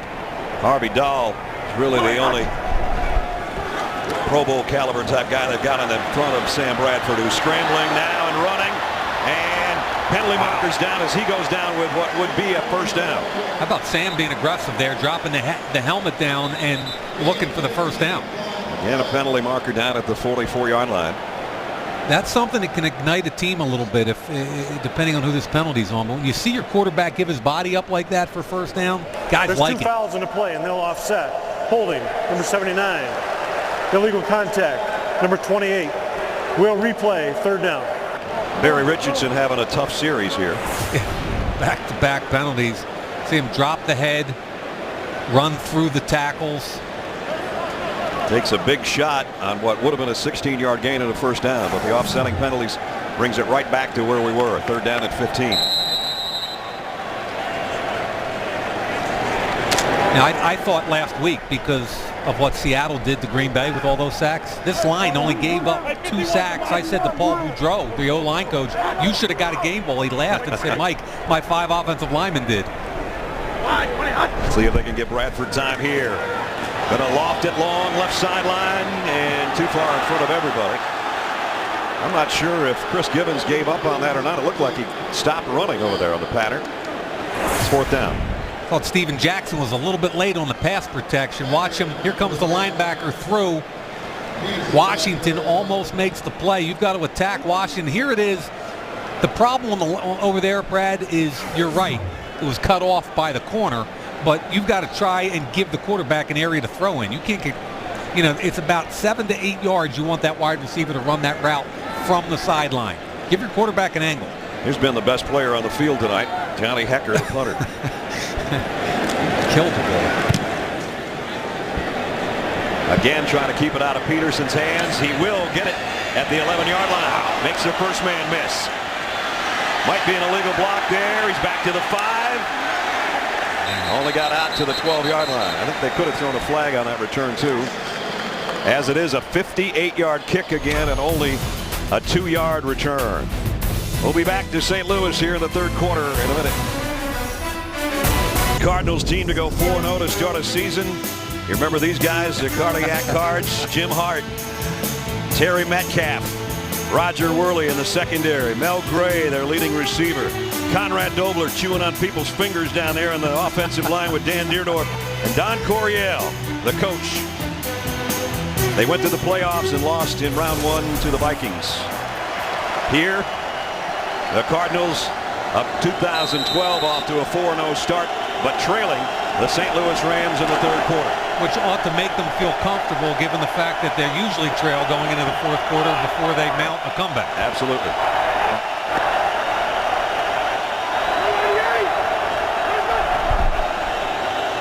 Williams hit for a loss. There's nothing there. Craig Dahl came up from the secondary. Craig Dahl just beat up Andre Roberts. 8-man box, refused to let them run. Neither team, it's an exercise in futility trying to watch both teams run the football right now. Sure is. It's back to the 11-yard line. Second down at 12. The fans in that end zone are going to make it difficult on Kevin Cobb and company. 3 wideouts. Fitzgerald up top. He's been pretty quiet.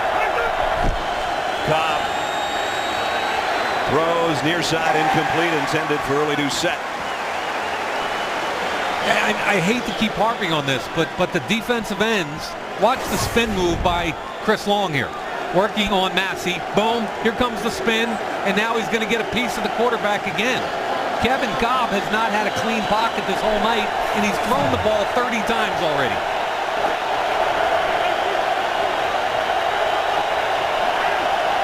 Third down and 12. Kevin Cobb, only one of his last 6 has been completed.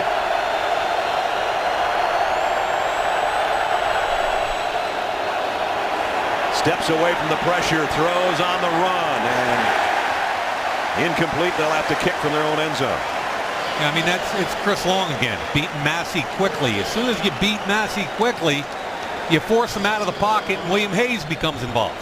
You saw the tattoos there on Chris Long. That one on his left bicep says high motor. I guess so. I thought it yesterday when we met with him. I only saw part of it. I thought it said hi, Mom. That's not a picture of his mom, trust me. Yeah, Diane's great. They've been, Diane and Howie have 3 wonderful kids, great parents. It's kind of cool to see Chris so happy. Zassadel from his own end zone. Catch it. It's going to take a big time bounce. Jenkins takes it on the bounce at the 39.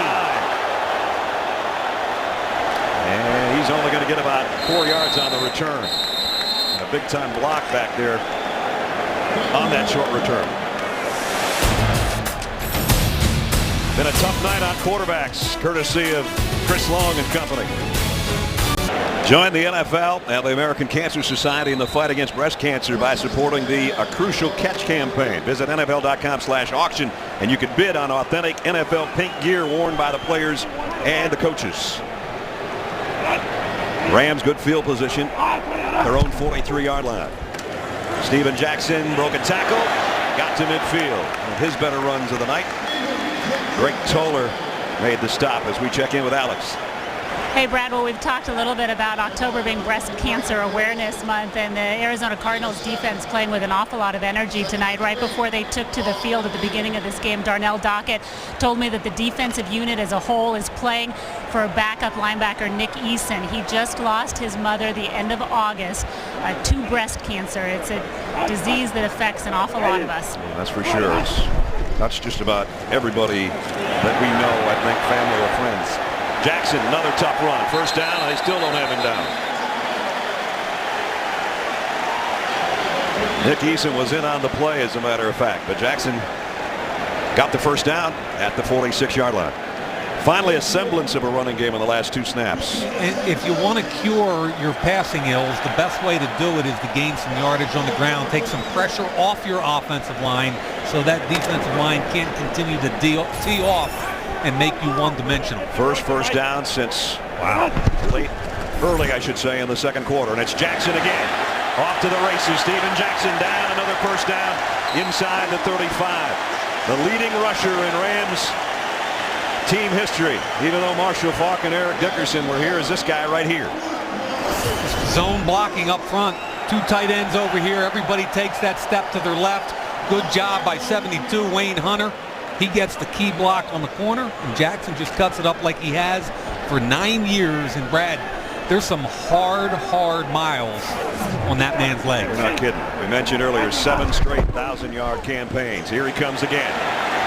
And he's inside the 30 to the 29. 5 more for the 9th-year pro out of Oregon State. They've had some great ones. One of our own, in fact, in Marshall Faulk, Lawrence McCutcheon back in the day, and Eric Dickerson. But Steven Jackson closing in on 10,000 in his career. Interesting, they drafted 2 tailbacks this year. 2nd-round pick Isaiah Pete, a 7th-round pick Darrell Richardson.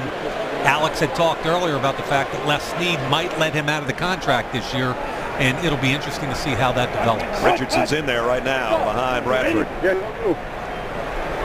Tight end on the move. On second down, the toss to Richardson, and he's got some quicks. Short of the first down, but he's within a yard. And this puts your lineman in a comfort zone. It's so much easier to run block. Watch Wayne Hunter here. Struggles a little bit against speed rush, but here he's going to pull down. Kendricks, the tight end, gets the block. He turns it up into the hole, kicks out the defensive end, and again, positive yardage. Now, where are you on third down? Third and short. Third and short, and you know you've got an almost automatic 3 with your kicker when the ball's at the 25-yard line. But they're thinking 7 here. Yeah. Jackson back in on third down, less than 1. He'll be the guy that gets the call, and he's got it. First down, dragging tacklers to the 20 and maybe to the 19. And they're letting those big offensive linemen eat right now. Come off the football. Harvey Dahl had a great block, the right guard that time, getting up to the second level. Dahl came here a couple of years ago as a free agent from Atlanta, the road grader, they call him. Watch him get up to the second level after the initial contact. Bang, second level, great pickup. Steven Jackson reads it correctly. It's an easy first down. 6 straight runs on this drive, Mike. First and 10 at the 7.5-minute mark at the 20. They stay in a 2 tight end set, and they're going to keep it on the ground, and it's Richardson for a quick 4 to the 16. And he almost popped that one. Yep. And he's a lot quicker than Steven Jackson is at this point in his career. He's a lot smaller, rookie. He's got a little bit of burst to him. You mentioned 7th round pick, number 252 in the most recent draft.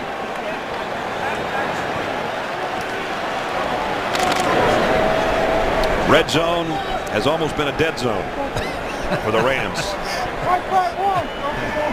Better than they have been in past years, though. Now Bradford might want to throw. Screen pass was supposed to be set up. Darrell Washington blew that up. Darrell Washington is so quick and becoming a defensive force in this league. Here he comes right here. They're trying to set screen up, A-gap pressure. The tailback Richardson's a little bit late getting the chip, and it forces Bradford out of the pocket and again disrupts the timing of the play. Longest streak of incompletions in Sam Bradford's 3-year career. He needs to hook one up here to pick up 6 yards. Third down, long 5, we'll call it. Tailback wants to get out in the route here. You can tell by his alignment. Bradford pressured again. Fade to the corner. It's going to be intercepted if he's in by Peterson. And he is. That was Patrick Peterson's ball the whole time. I really hate this throw. It's way too far inside. Let's see if both feet come down with possession. 1, 2. He's down. With the ball, does he control it through the process? High points it. There's one. Let's see, where's the ball? The There's second one comes down clearly as long as he has full possession, and it looks like that will be a turnover. Patrick Peterson looks like his second interception of the season to give the Cards the football back. Interception by Patrick Peterson, upheld, and a hit taken by Sam Bradford at the end of the play, and he, very similar to his junior year at Oklahoma in the opening game in one of those kickoff classics tonight, did it. He landed the same way and hurt his shoulder, and he was lost for a good chunk of the year. Kevin Cobb over the middle, knocked down, incomplete, intended for Hausler. And now Kevin Cobb has gone 6 passes without a completion. Bradford 11. We haven't had a pass complete in the second half. Would someone please complete a pass? And I keep going back to what we said at the top, which is the offensive lines or the Achilles heels. Can they protect the quarterback? The resounding answer has been no. On either side. On 2nd and 10, Cobb is going down again. Jermel Cudjoe with the sack and a penalty down as well.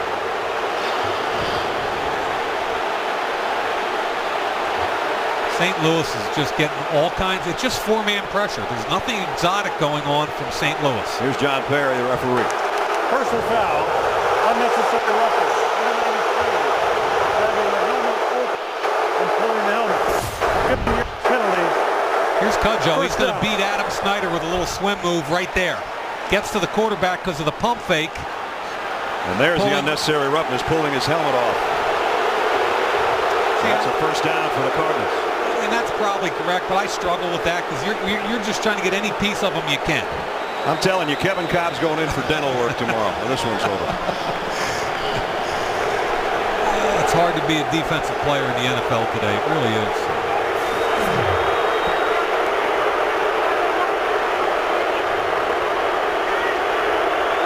First and 10 at the 29. Draw play. Williams ran into his own man, and then he ran into a whole herd of Rams. You're right. Adam Snyder could have been credited for a tackle here, the right guard.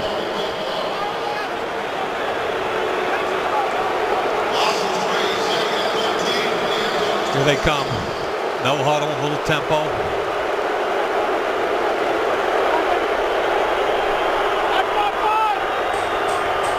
Cobb in an empty backfield. Second down and 13. Steps up, deep middle. Larry Fitzgerald's got it. First down. Now that time the blocking was 5-on-3 because they had a four-man line. Cudjoe dropped out in the zone blitz. 5-on-3, and now you've got some time. He can step into the ball, and you got your completion there, partner. Yep. Out to the 40-yard line. Remember, just moments ago, it looked like a sack. Yep. And with the personal foul and the throw to Fitzgerald, Cardinals have it at the 40-yard line. Ryan Williams looked a little indecisive on where to line up in that backfield. They fake it to him, and it's batted down at the line by Robert Quinn. You know what? If Robert Quinn doesn't get this, Cortland Finnegan might have, because he jumps it. Watch what happens right here when he jumps this thing. The ball, look where he is. He's in between the quarterback and the receiver. If Robert Quinn doesn't get a piece, that might be a pick six. Second and 10. And again, empty set for Kevin Cobb on the shotgun.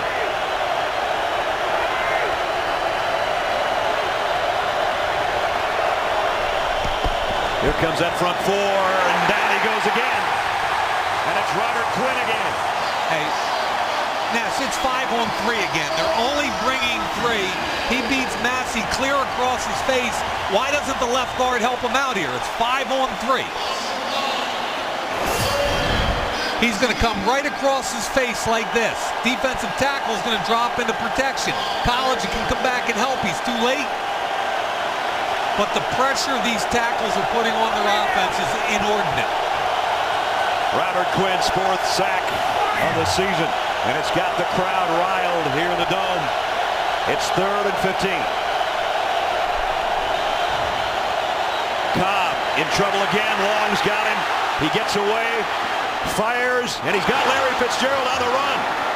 He's got a first down way out at the 35-yard line of the Rams. Wow, a 30-yard completion on 3rd and 15 with Chris Long hanging on you. And you said that it was extended because of the penalty, number 1. Now watch Cobb here. Again, Chris Long is going to be, I thought there was a holding call that should have been called right there on Massey. It was not called. Cobb keeps the play alive, as does Larry Fitzgerald. Quarterback's in trouble, scramble rules. Track him, catch it, first down. At the 36-yard line. Back to try the ground game. Loss of a yard by Ryan Williams. There's nothing there, is there? I mean, they're going to win or lose this game based on whether or not Kevin Cobb and his receivers can make plays, because Robert Quinn, Chris Long, and that defensive front four are dominating this football game.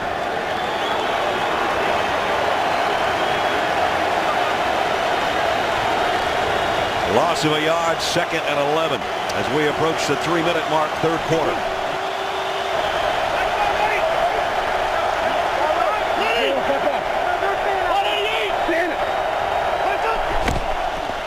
action. Cobb running out of time again. Laurinaitis and Quinn and company. And Larry Fitzgerald was open, but there's not enough time to get it there. He wants him on a deep cross, but there is so much pressure. Kevin Cobb's eyes are coming down quickly. Watch what happens with the pressure. Quinn. Here.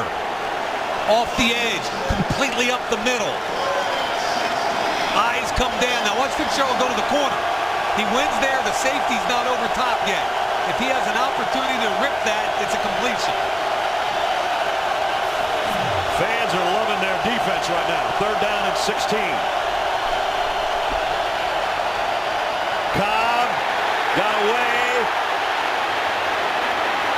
Throws on the run. Out of bounds. And a flag down. Yeah, now Chris Long got pressure again. And I don't think he got a face mask. I thought he got held again. We're about to find out. They actually chipped Chris Long this time, and he still got pressure. 70. Yeah, Bobby Massey's been holding on almost every play. 4th down. Now this time they're going to double team him with Hausler. 2 people on him. He splits the double, strong enough to beat by bending and using muscle, and Massey holds him. Whew. Punting time again. I'm surprised Kevin Cobb can chew that ice. Now, the last couple punts that this kid has caught, he's almost fumbled. So just an alert with Amendola out of the game and Janoris Jenkins back there. Be careful. One of those knuckleball punts that he'll have to fair catch back near the 10-yard line. 2:19 remaining 3rd quarter. This has been a familiar sight for Kevin Cobb. Last week against the Dolphins and again against the Rams tonight. Tomorrow on NFL Total Access, Colts quarterback Andrew Luck joins us to discuss how he and his teammates plan to take on the Packers, along with the latest news leading into the weekend's games. Catch NFL Total Access tomorrow 7 Eastern, 7 p.m. Eastern, only on NFL Network. Danny Amendola with a sling on over there on the sideline as his Ram teammates start at the 11. Sam Bradford loads and going deep. Incomplete. Brandon Gibson, the intended receiver. Also had Kendricks heading right down the chute, had an opportunity to make a play deep. Now the loss of Amendola hits me on 2 levels. One is it's the security blanket taken away from Sam Bradford, the guy that can win quickly. And the second part of it is on a personal level. The kid's fought so hard to get where he is. In 2010, he had 85 receptions. Then he goes on IR last year, week 1. I just hope it's something very small and he's back soon because the kid's fought his tail off to get where he is. Seems to be his clavicle, something on his right shoulder. Bradford's missed his last 12 passes. This has been the best offense, keeping it on the ground with Richardson and Jackson. And Richardson pops one out for 15. Yeah, and you sense this coming the last drive. And again, this is the right guard. Watch the right guard get a reach block right in here and the center come down. That creates an opening. He sees it. He's got the burst. Really good job, Rob Turner, Harvey Dahl, and the young rookie reads it correctly. Tell you what Alex talked about with Jeff Fisher, he said we got to keep the football more in the second half. They have done that successfully here in the 3rd quarter. They only had the ball a little over 10 minutes in that first half. Again, quick, 4 or 5 yards. And I go back to what they're doing up front. Offensive line coach Paul Boudreau with a group of journeymen starting up front, keeping it together. 1 sack on Bradford, 7 on Kevin Cobb. All right, there's Paul. Been around this league a long time. Can't really show him something he hadn't seen. 2nd down and 5. Richardson trying to sidestep O'Brien Schofield and couldn't. Nice job by Schofield, 3rd-year pro out of Wisconsin. He's an interesting story, isn't he? I mean, he tore his knee at the Senior Bowl back in 2010, so he was only able to play in 8 games as a rookie that year. Last year in 11 played 16, and Ray Horton told us last night that he's one of those guys that kind of personifies what this defense is all about. He had to kind of recalibrate how he thought about this game mentally, and he made the effort to do so. He said Dan Williams changed his body. O'Brien Schofield changed his mind. Quick slant, completes. Somebody finally caught a pass for Sam Bradford. It was Brandon Gibson. Yeah, and the key to that is Gibson's got to win inside, and Bradford has to trust that he's going to do it. We played 3. Cardinals still only have 3. Their undefeated streak to start the season very much in jeopardy here in St. Louis. Rams 10, Cardinals 3. Fourth quarter coming up. If you're a Cardinals fan, you're thinking we got them right where we want them. Last 13 games, 7 wins trailing in the fourth quarter. Of that, 16 of the last 20 decided by 7 or less. Guess what? It's a 7-point game, and they're perfect in overtime. And 5 of the last 7 have gone to the final play.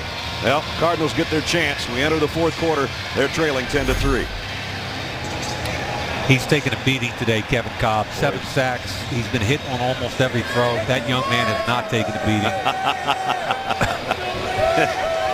Looks good, man. He's going to be tired tomorrow morning, though. So will Chris Long. He's run more sprints tonight than he has in years. At the 37-yard line. Rams with a touchdown lead. Open up quarter number 4. They give it off to Daryl Richardson again. Only about a yard. Paris Lennon and Calais Campbell in on the stop.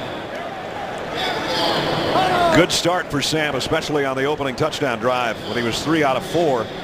And it's been really, really tough ever since. I mean, 2 things. Initially, they haven't been able to run the football, and Danny Amendola dropped 2 or 3 balls he usually catches, and then you lose him for the rest of the game. That's really difficult for this offense to kind of recapture that momentum. Steven Jackson back in there in the Rams backfield.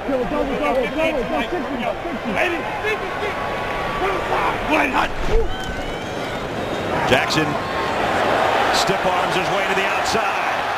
Nice run.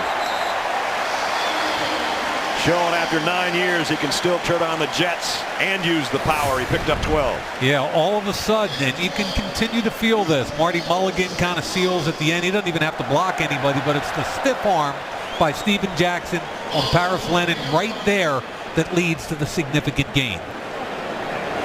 You got to start to think if the Rams should get a touchdown out of this thing, the way their defense is teeing off on Kevin Cobb, it might be a long, long fourth quarter for Arizona.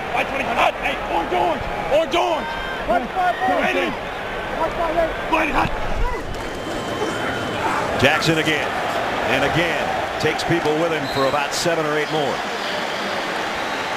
Kendricks does a great job at the point of attack for a small tight end. Harvey Dahl pulls out, and they got what they want right now. Move the ball, stay in bounds, run the clock, and like you said, Brad, points on the board at this point is huge, the way they've gotten it after Kevin Cobb. Steven Jackson up to 72 yards on the ground, 53, Mike, in this half. Wow. He's got the wheels turning, and they leave him in there with a second down and a long 2. The fullback in the game. Marty Mulligan, their blocking tight end, 82. Jackson, head-on collision at the line of scrimmage, and he gets nothing out of that one. So he was smacked pretty good.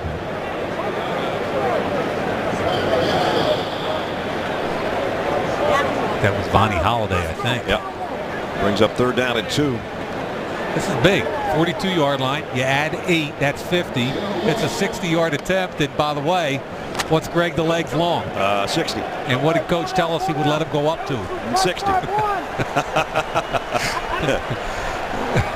3rd down, a long 1. Blitz coming on Bradford. He's hit. Flags are down. The pass is complete. Wait on the flag. It's coming back. There's the double A gap pressure. I think Darryl Washington was held by right guard Harvey Dahl. Shot to the head or a hold. Illegal use of hands. Hands to the face. Yep. Number 62. Offense. 10-yard penalty. 3rd down. Ray Horton loves double A gap pressure here, and this is where the penalty is going to get called on Washington. The left hand to the face mask right there by Harvey Dahl. So instead of a 1st down inside the 35, it's 3rd down and 11 back at the 48. And completely out of field goal range. Yep. Even for the leg. They don't need to get all of this back, though, for him.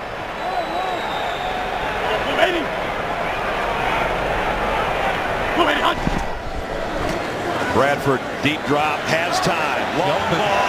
Got Gibson out there. Got him. It's Gibbons for the touchdown.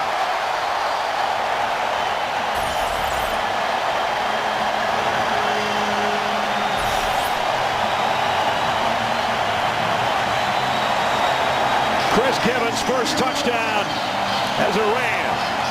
Goes 51 yards. He had a 52-yard catch a week ago on a double move. Good protection here. Right? When he's got clean feet and vision, his accuracy on the deep balls is as good as anybody in football. Toller was beat, grabbed his hamstring, but that was a double move right there by the rookie from Wake Forest.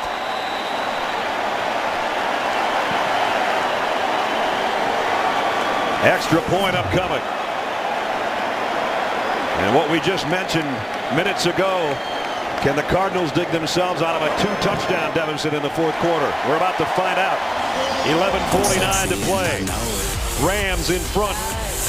Undefeated Cardinals in trouble. I'm sexy and I know it.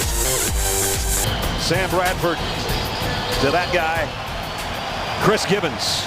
And it's 17-3, and Greg Toller, the guy he beat, I think might have pulled his hamstring at the end of the play. He grabbed the hammy on about the 5, but he got beat about 20 yards before that with the double move. Zerline line drives this one, and not returnable. As we take you back, and Mike takes you through the touchdown. I had a defensive back coach tell me once that lack of eye discipline was the biggest problem on double moves. Watch Toller's eyes. In the backfield, he jumps right here. Eyes are in the backfield. Gibbons is now taken off, and you've got no chance of coming out of the pedal and catching him. You've got to see that receiver. And then at the very end, right hand to the hammy. Amendola, way to go, young man. Not a spot you want to be in if you're Kevin Cobb. Knocked around, sacked 7 times, and now the Rams have a 2-touchdown lead, and they can tee off on you as if they haven't already tonight.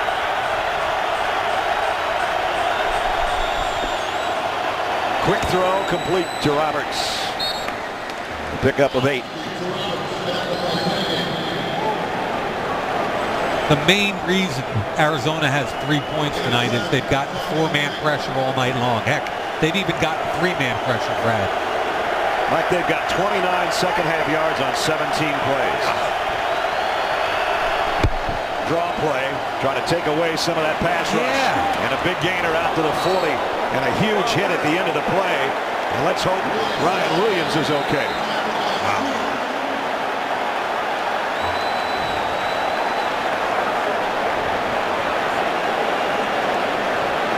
The fact that he's already moved his legs is good news. The bad news is he looks like he might be out on this one. Darian Stewart with a big hit.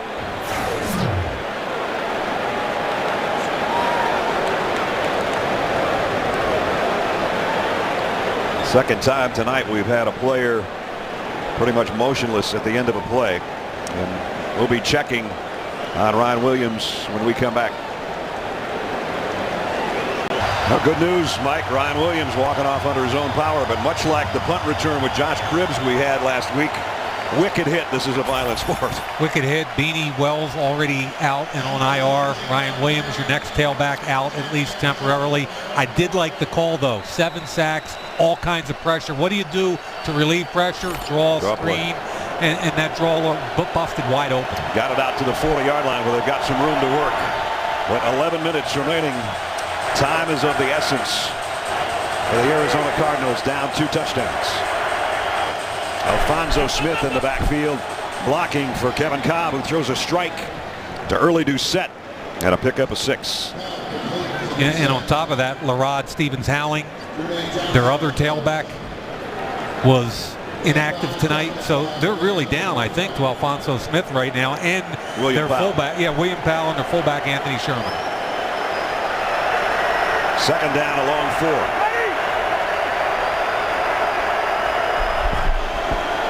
Cobb flushed out of the pocket. And wow, threw it at the very last second. Flags down. You see Cortland Finnegan catch the flag? One-handed catch of the flag by Finnegan. Watch at the end of this play. I think there was only 1 foot down. I thought 1 foot was in the air, but when the ref throws the flag, Cortland Finnegan. Illegal touching of another pass. Number 12. He went out of bounds. Offense. Yep. Player had gone out of bounds, Yep. reestablished, and was the first player to touch the pass. 5-yard penalty, second down.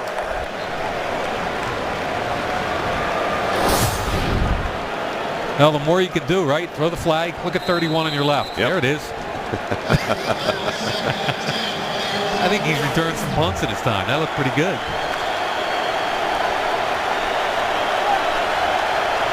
Second down, almost 10 to go.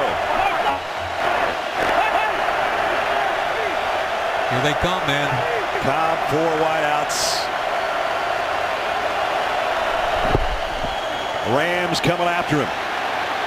Flag down, probably going to have a holding call. Kevin Cobb out of bounds on the far sideline with what would have been a first down. Right. Holding, number 74. Yep. Offense, 10-yard penalty, second down. Batiste on Quinn.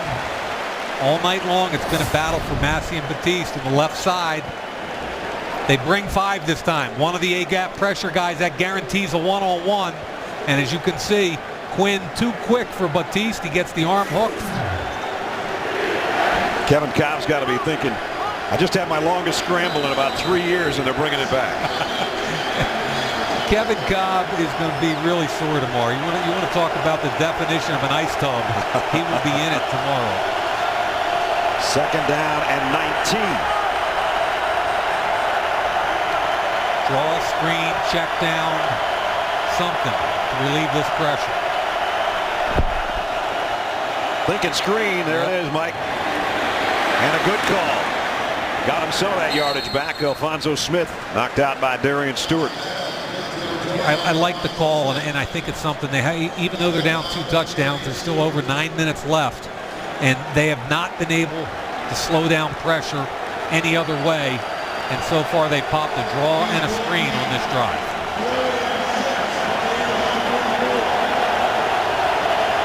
Third down and 6. This is where you earn your money in the NFL. This is the money down. Isn't that what Patrick Peterson said last night? Exactly. Larry Fitzgerald way up to the top of your screen. Working against Janoris Jenkins. Cobb's coming the other way with it, though. And it's complete. And it's a first down. Michael Floyd held out of that one. Yeah, and Kevin Cobb stared down a blitz in the face and still made the throw.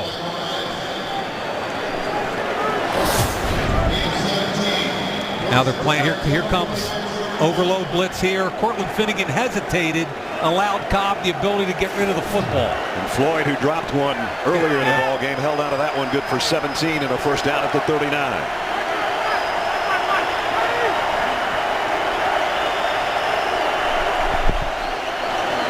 Cobb, the deep out the other way to Fitzgerald, who tiptoes out of bounds with another first down. Really good throw over Finnegan and in front of the corner. I really like the timing and the throw here. Zone, he reads the zone, puts the ball on him. Finnegan's going to buzz that way. You got to go over Finnegan and in front of the corner.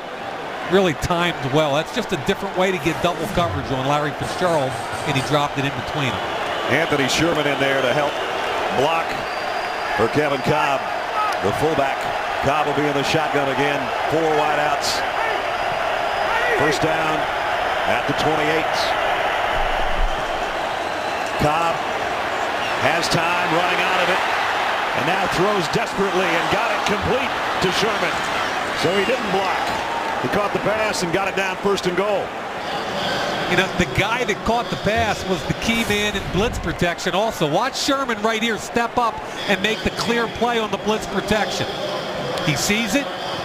He sticks him right there. He buys time for Cobb, and then to relieve pressure, he just goes out in the flat. Kevin Cobb keeps the play alive. Brad, this is by far the best drive we've seen from Arizona tonight, and a great job by Sherman. And first and goal at the 9. Where's Andre Roberts been? That's what I want to know. Cobb scrambles, throws, end zone, incomplete.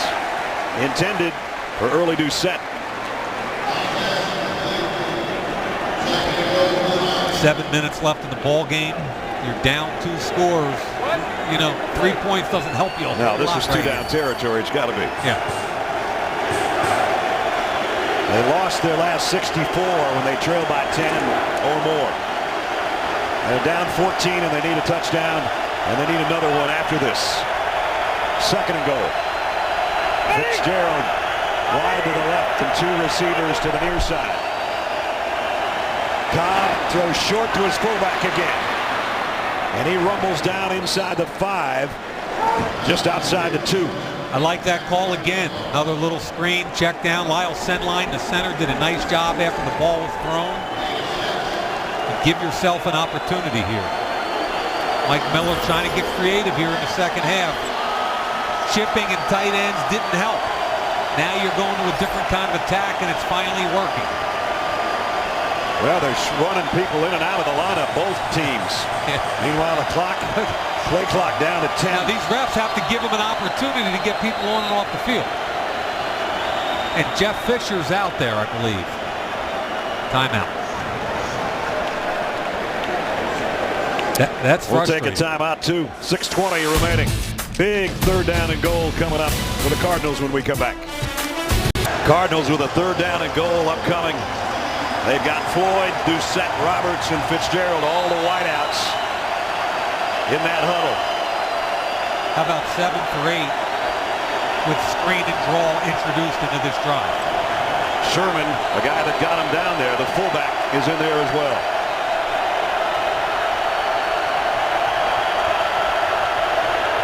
Kevin Cobb's hit 5 different guys just on this drive alone. He's in an empty backfield right now. Wanted to throw quick, now comes back the other way. It's almost intercepted by Darian Stewart. And here comes the decision. 4th down. You're down 14 points, and there's a flag, huh? On the offense. Jeff Fisher will decline this. Pass interference. Offense. Number 15. 10-yard penalty. Replay. Third down. And he won't decline it. He's going to back him up. Yeah, I think you back him up here. Michael Floyd being aggressive with the push off. And there was a disconnect between Floyd and his quarterback there. John Perry, the referee, came over and looked at Jeff Fisher and said, do you want to decline? That's what I was watching, was the referee. Jeff said no. Jeff knows they're going for it on 4th if he declines it there, and he'd rather hit them go more than 2 or 3 yards with the ball roll. So it's third down and goal, but it's way back inside the 14-yard line. Your mentality has to be you've got 2 plays to score here. I think you're going to see something underneath. Doucette in motion. Cobb throws underneath, as Mike said, to Fitzgerald, but he only got it to about the 6-yard line. 4th and goal. He draws the crowd, doesn't he, Ness? He sure does. Kevin Cobb's thrown 45 passes. Has been sacked 7 times and is hooked up with Larry Fitzgerald now 7 times for 89 yards. But what they need is 6 more right here. Yeah, you could kick a field goal to go down 8 and a touchdown, etc., but I think I think this is the right call. Got to get the touchdown. Well, this might be the ball game.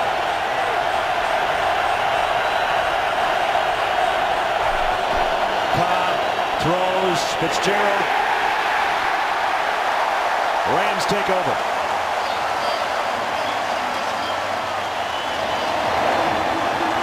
Janoris Jenkins competes, man. I'll tell you right now, that young kid competes. The Rams hold.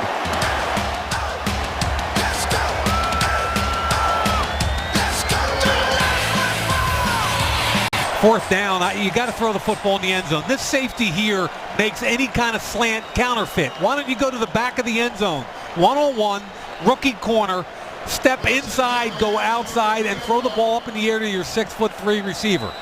You know, it's easy to sit up here and be critical, but I think in a situation like that, the ball has to go in the end zone.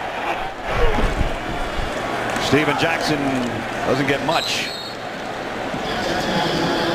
But right now, if the Rams can put any kind of running game in order, Cardinals have already used one of their 3 timeouts. Tonight's aerial coverage presented by Southwest Airlines.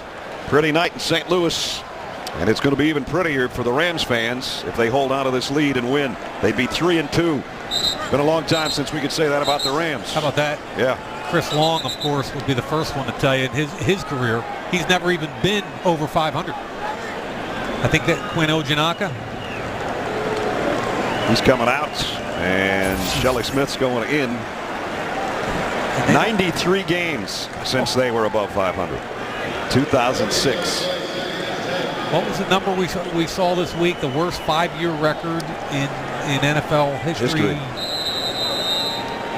So guys like Laurinaitis and Chris Long have put in the long, hard, arduous task of trying to become a winning team. They're about to in the next 5 minutes.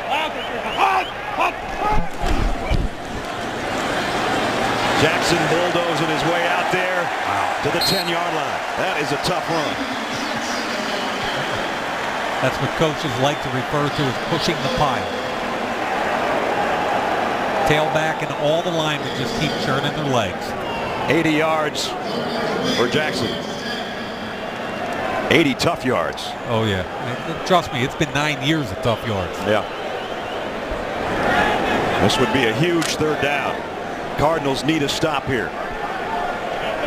Cards have to sell out assuming you're going to get a run here. There it is. And it paid off for him. Darrell Washington came in there. Darrell Washington's made a living in the A-gap tonight. Makes another tackle for loss. We got another Ram down. And that's Britt Miller, the fullback. 4th down, a punt coming from the Rams when we come back. Britt Miller, the fullback, coming out with a limp. Meanwhile, the special teams and the punting unit goes in as Hecker 5 punts tonight, and he's averaged just under 60 a kick. Hard to say who's the MVP tonight, that front four or Hecker. Just remember who's back waiting on the punt, though. That guy. I'd be tempted to kick this one out of bounds. Nothing crazy. I wouldn't want anything crazy here.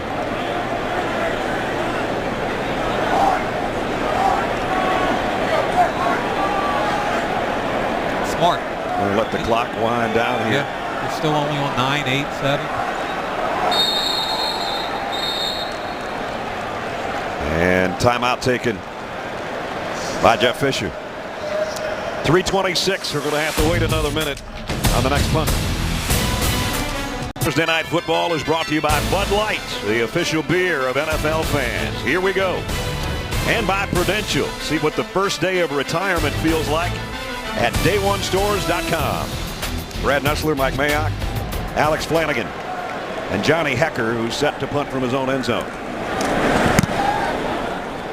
Another nice kick, but Peterson's going to have a shot at it from the 36. Peterson to midfield, down the sideline. Ran out of real estate or he might have been gone. Kick it out of bounds. Another 55-yard kick. But the return good for 26, and there's still life for the Cardinals down. 2 touchdowns. You see his foot come out of bounds right there. Good call. I just wouldn't want to give him a chance to beat me. I don't think I'd kick it to him. The last 2 drives for the Cardinals had a 10-play drive and had to punt, and an 11-play drive that covered 77 yards, and they gave it up on downs on that 4th down and goal. Here they are at the 38-yard line. Still a shot in the game. Their best starting field position.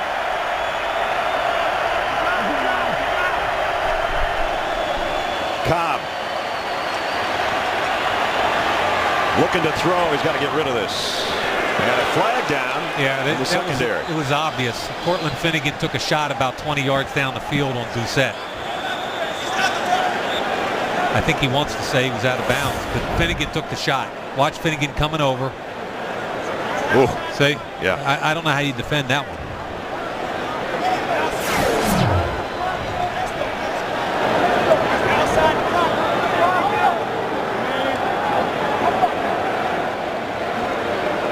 He's saying the quarterback's outside the pocket.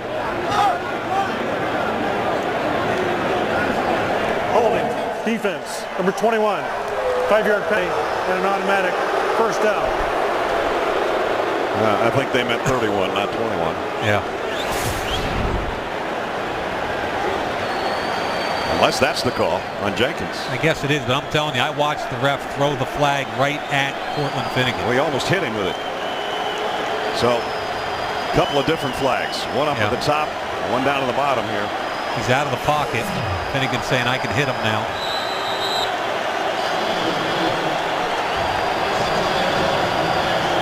So the line of scrimmage is the 33-yard line with 3:04 to go. 4 wideouts for Kevin Cobb, who's been a busy quarterback tonight. Set to throw again. Pump fakes. Now here comes the heat. Throws short. Doucette's got it. Tiptoes out of bounds with a first down.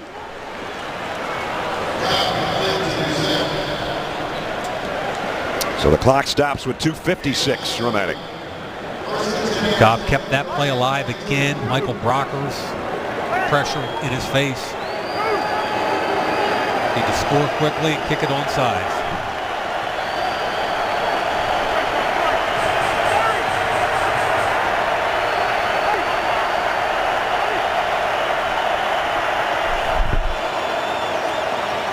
Cobb throws across the middle. Oh, man.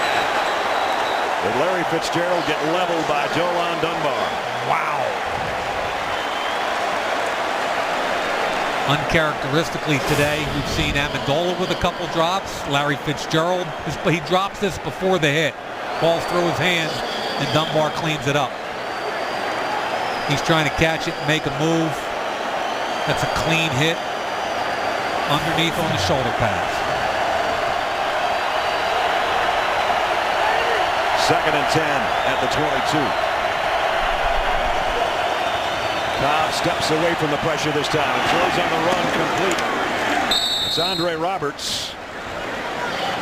Close to a first down.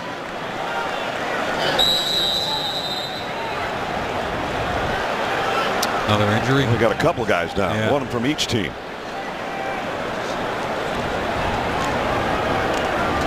That's Kendall Langford, the defensive tackle, and that's the fullback, Anthony Sherman.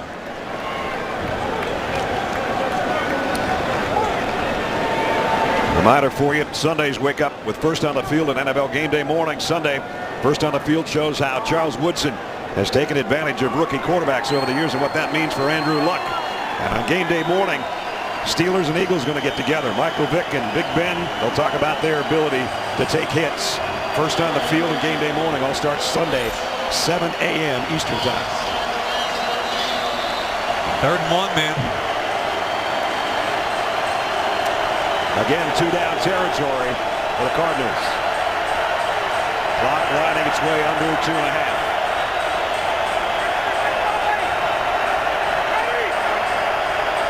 Taking way too much time here. Clock's winding. Cobb with a fade to the corner. Overshot, Doucette, incomplete. Another rookie corner, Trumaine Johnson from Montana with good coverage there all by himself with Doucette. But, you know, Kevin Cobb gets over there. He's got to be cognizant of the fact that they're winding that clock. He stood there. He lost about 12 to 14 seconds. Little push off that I think Doucette got away with. And now it's 4th down and 1. They need the first down desperately. Yep. Got to secure the first down. That's Alfonso Smith. It's an empty backfield. Cobb. Down he goes. That might do it.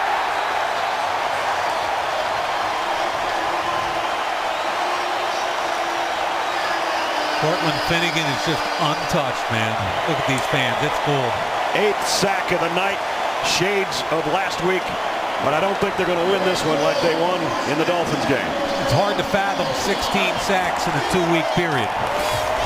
Finnegan's going to come off the edge here on the right side, untouched. Massey blocks down. Nobody saw him. And if you want to blame Kevin Cobb, I struggle with that. Well, as soon as Alfonso Smith emptied out of the backfield, the Rams knew they could just bring the heat. There's nobody there to help him. They only brought 5, though. You can block 5 with 5. There's been a lot of breakdowns up front.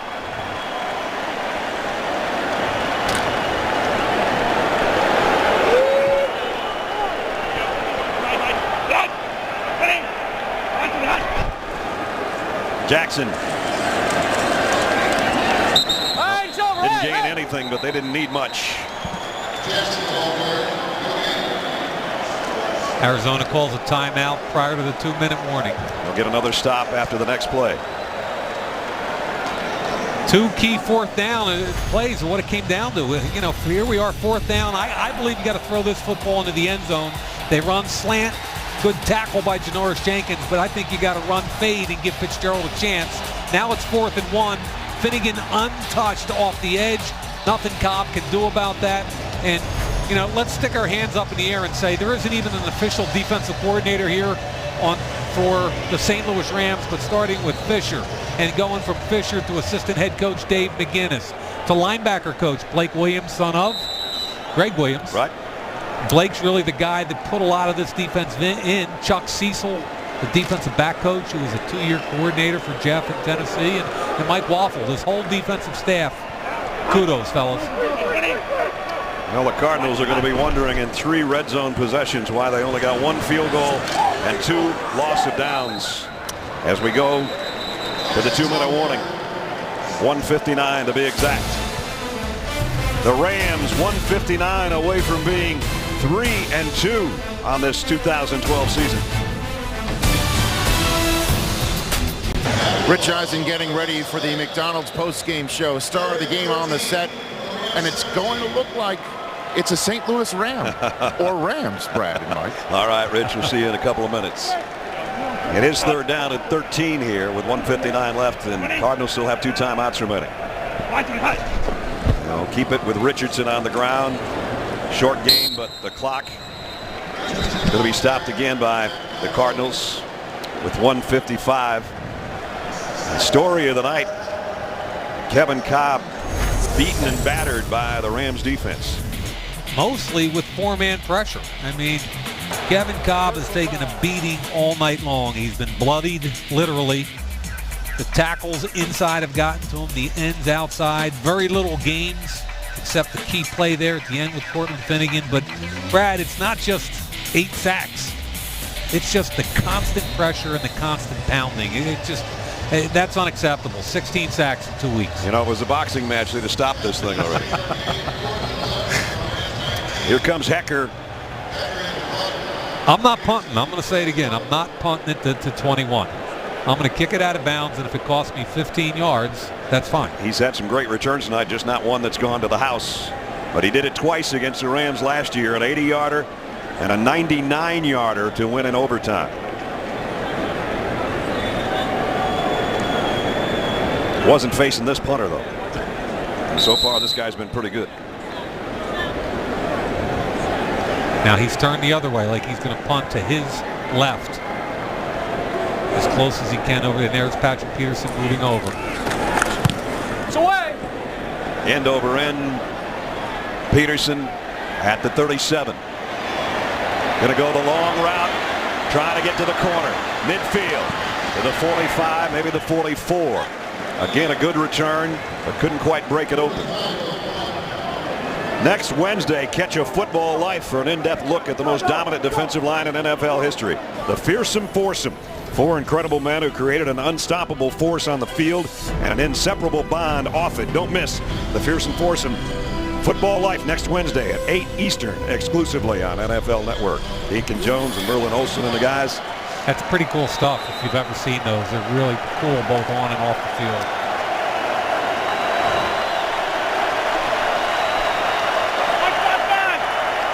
45 yards away from the end zone with one timeout and a minute 41 to go, and they need 2 touchdowns to the Cardinals. And there's another sack. The ball is out. It's scooped up by the Rams, and that'll just about do it. And that kind of sums up the night, Brad. That's what this night has been. Robert Quinn clearly beats Batiste around the edge.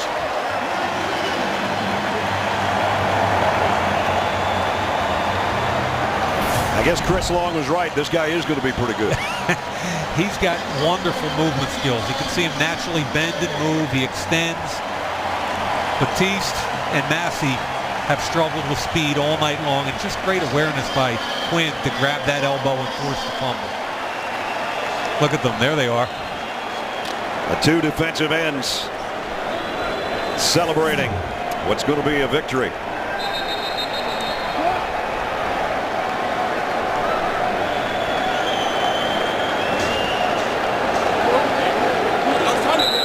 Nice game, Chris. Quite a night. Yep. And it's been a long time since the Rams could go into the victory formation and go above 500 and within a game of the leader now. And as for the league, and then there were 2, the Falcons and the Texans, the only 2 unbeatens.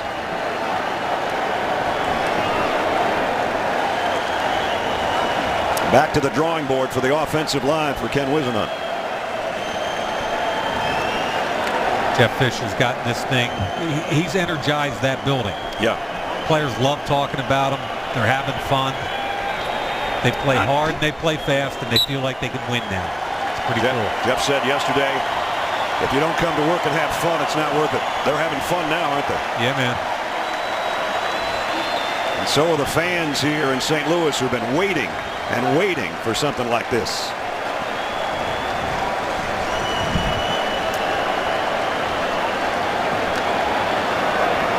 There's 2 good head football coaches here, Ken Whisenhunt, Jeff Fisher. It's the last time Sam Bradford's going to have to touch a knee. The Rams upset the undefeated Cardinals 17-3 the final. Cardinals fall to 4-1. The Rams are 3-2.